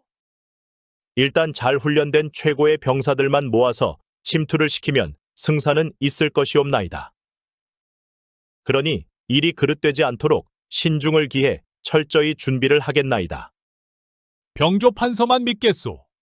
더 이상 백성들의 삶이 힘들어져서는 안 될 것이요.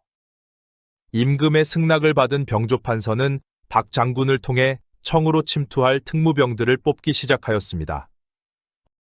헌데 무공은 뛰어나도 청의 말을 할 수 있는 병사가 전혀 없었지요.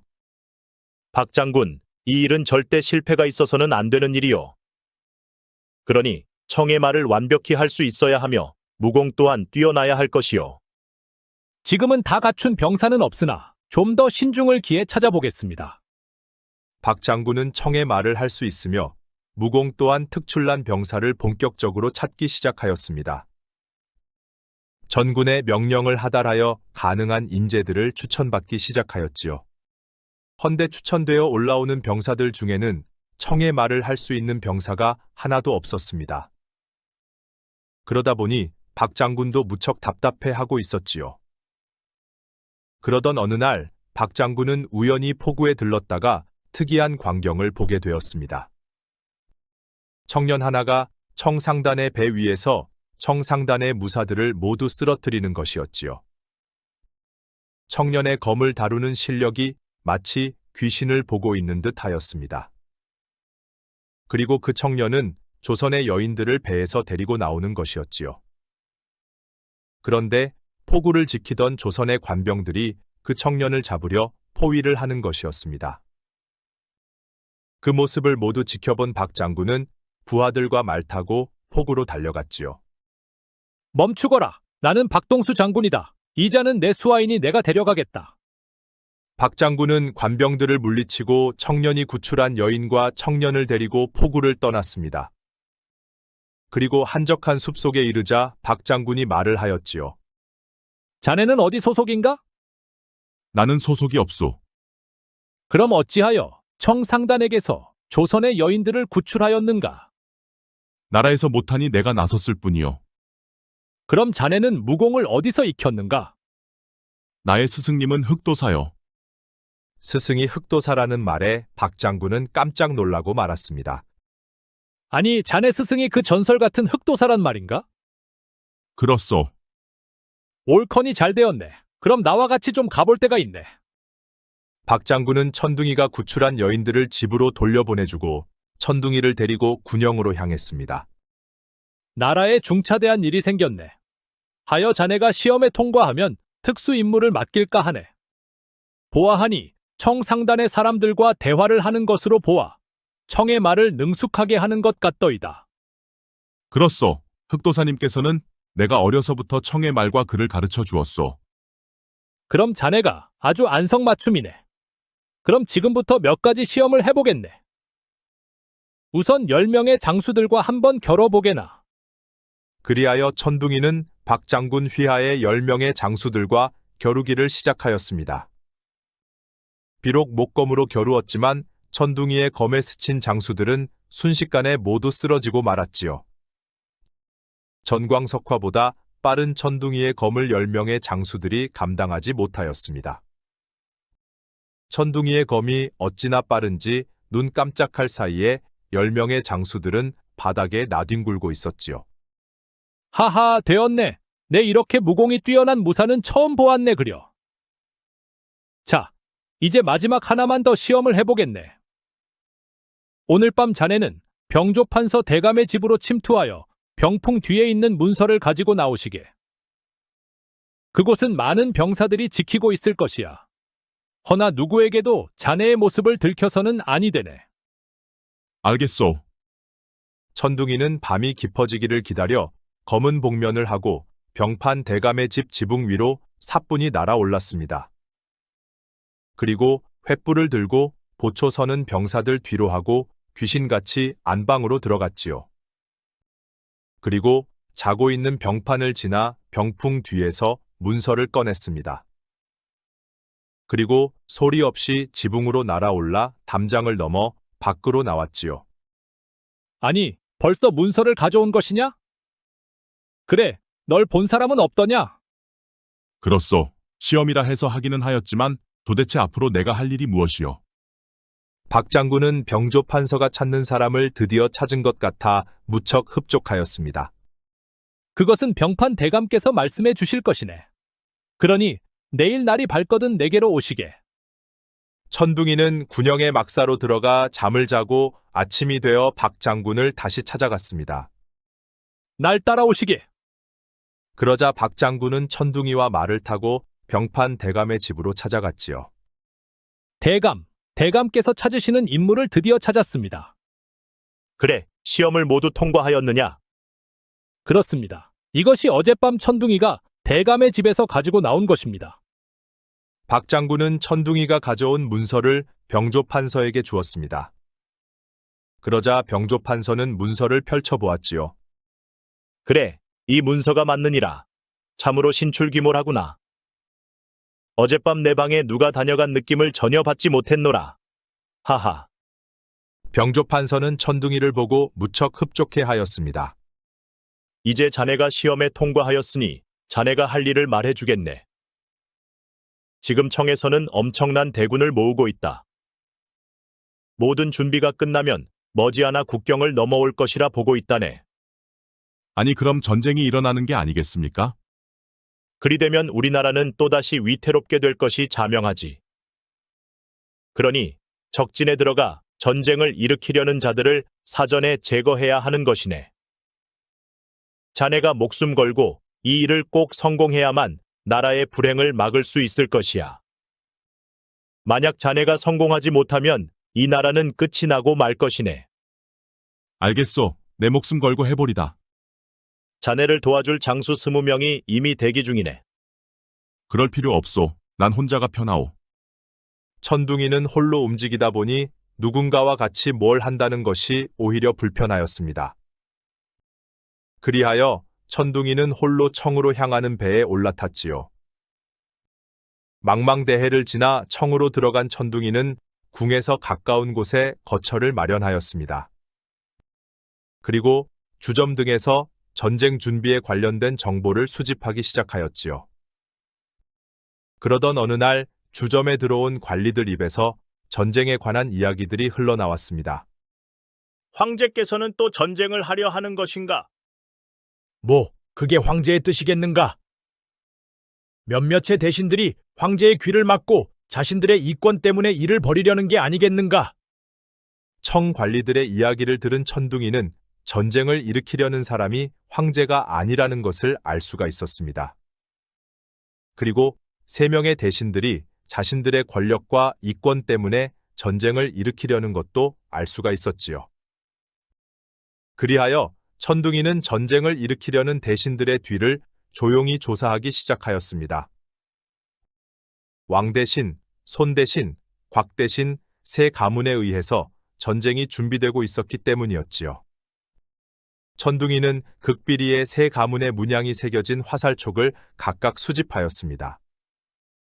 그렇게 몇 달 동안 3 대신들의 동태를 모두 파악한 천둥이는 곧바로 실행에 들어갔습니다.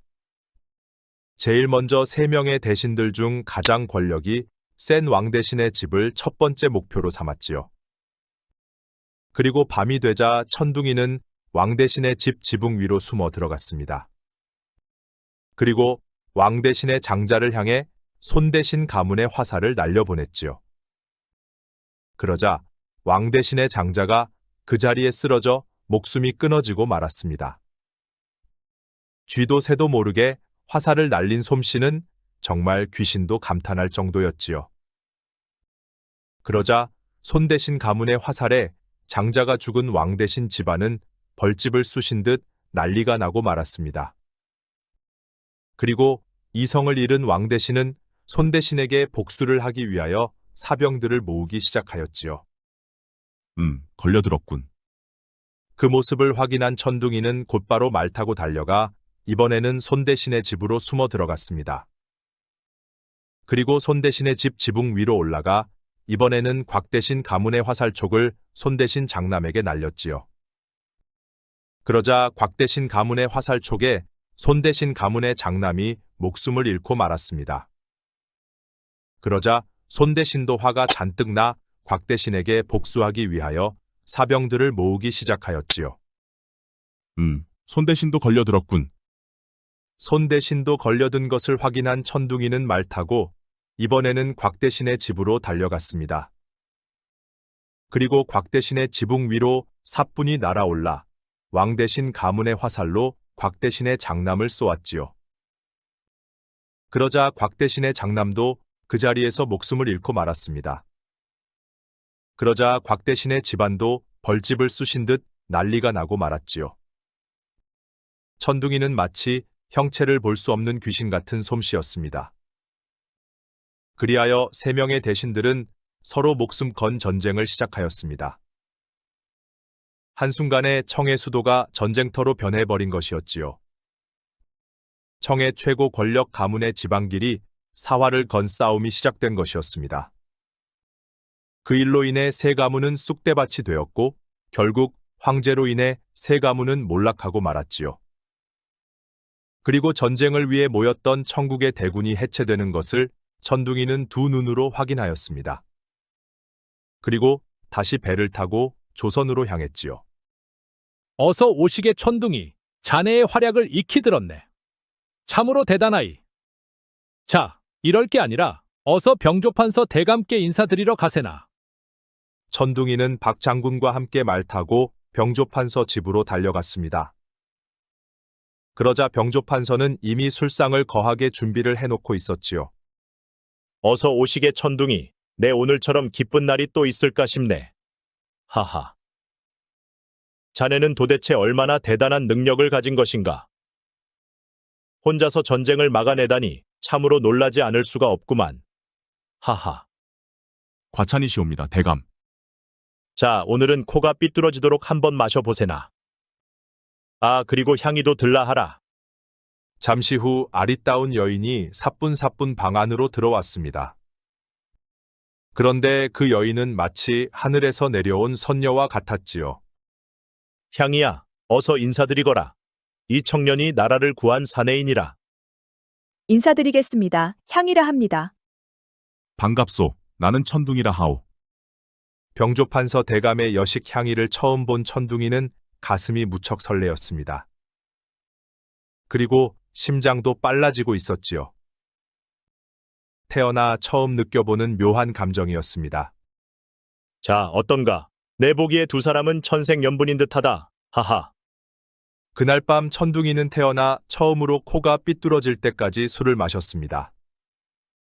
그리고 다음 날 날이 밝자 천둥이는 병조판서를 따라 궁 안으로 들어갔지요. 어서 오거라. 자네가 천둥이라는 자인가? 그렇습니다, 주상전하. 참으로 장하도다. 자네가 이 나라 조선을 구했노라. 내 자네에게 어찌 포상을 해주면 좋을꼬? 제겐 포상을 해주지 않으셔도 됩니다, 주상전하. 단지 청의 조공을 위해 억울하게 붙들려가는 조선의 여인들이 불쌍할 따름이옵나이다. 그것은 나에게도 참으로 가슴 아픈 일이도다. 이 모든 것이 내가 부족하고 나라의 힘이 약한 데서 비롯된 일이니라. 그러니 앞으로 부강한 나라가 될 수 있도록 나도 최선을 다할 것이다. 황공하옵나이다, 주상전하. 천둥이는 한양의 대궐 같은 기와집을 하사받았습니다. 그리고 내금이 종사관이 되었지요. 그리고 천둥이의 청으로 임금은 도적대가 된 농민들도 모두 면책을 시켜주었습니다. 그리고 천둥이는 병조판서의 외동딸 향이와 혼례를 올렸지요. 그렇게 천둥이는 가정을 꾸리고 정착을 하게 되었습니다. 어려서부터 가혹한 훈련만 받으며 자란 천둥이에게는 새로운 세상이 열린 것이었지요. 그렇게 천둥이는 달콤한 신혼생활을 하고 있었습니다. 그리고 몇 달이 흐른 어느 날 임금이 극비리에 천둥이를 불렀습니다. 그리고 임금을 만나고 돌아온 천둥이가 부인에게 말했지요.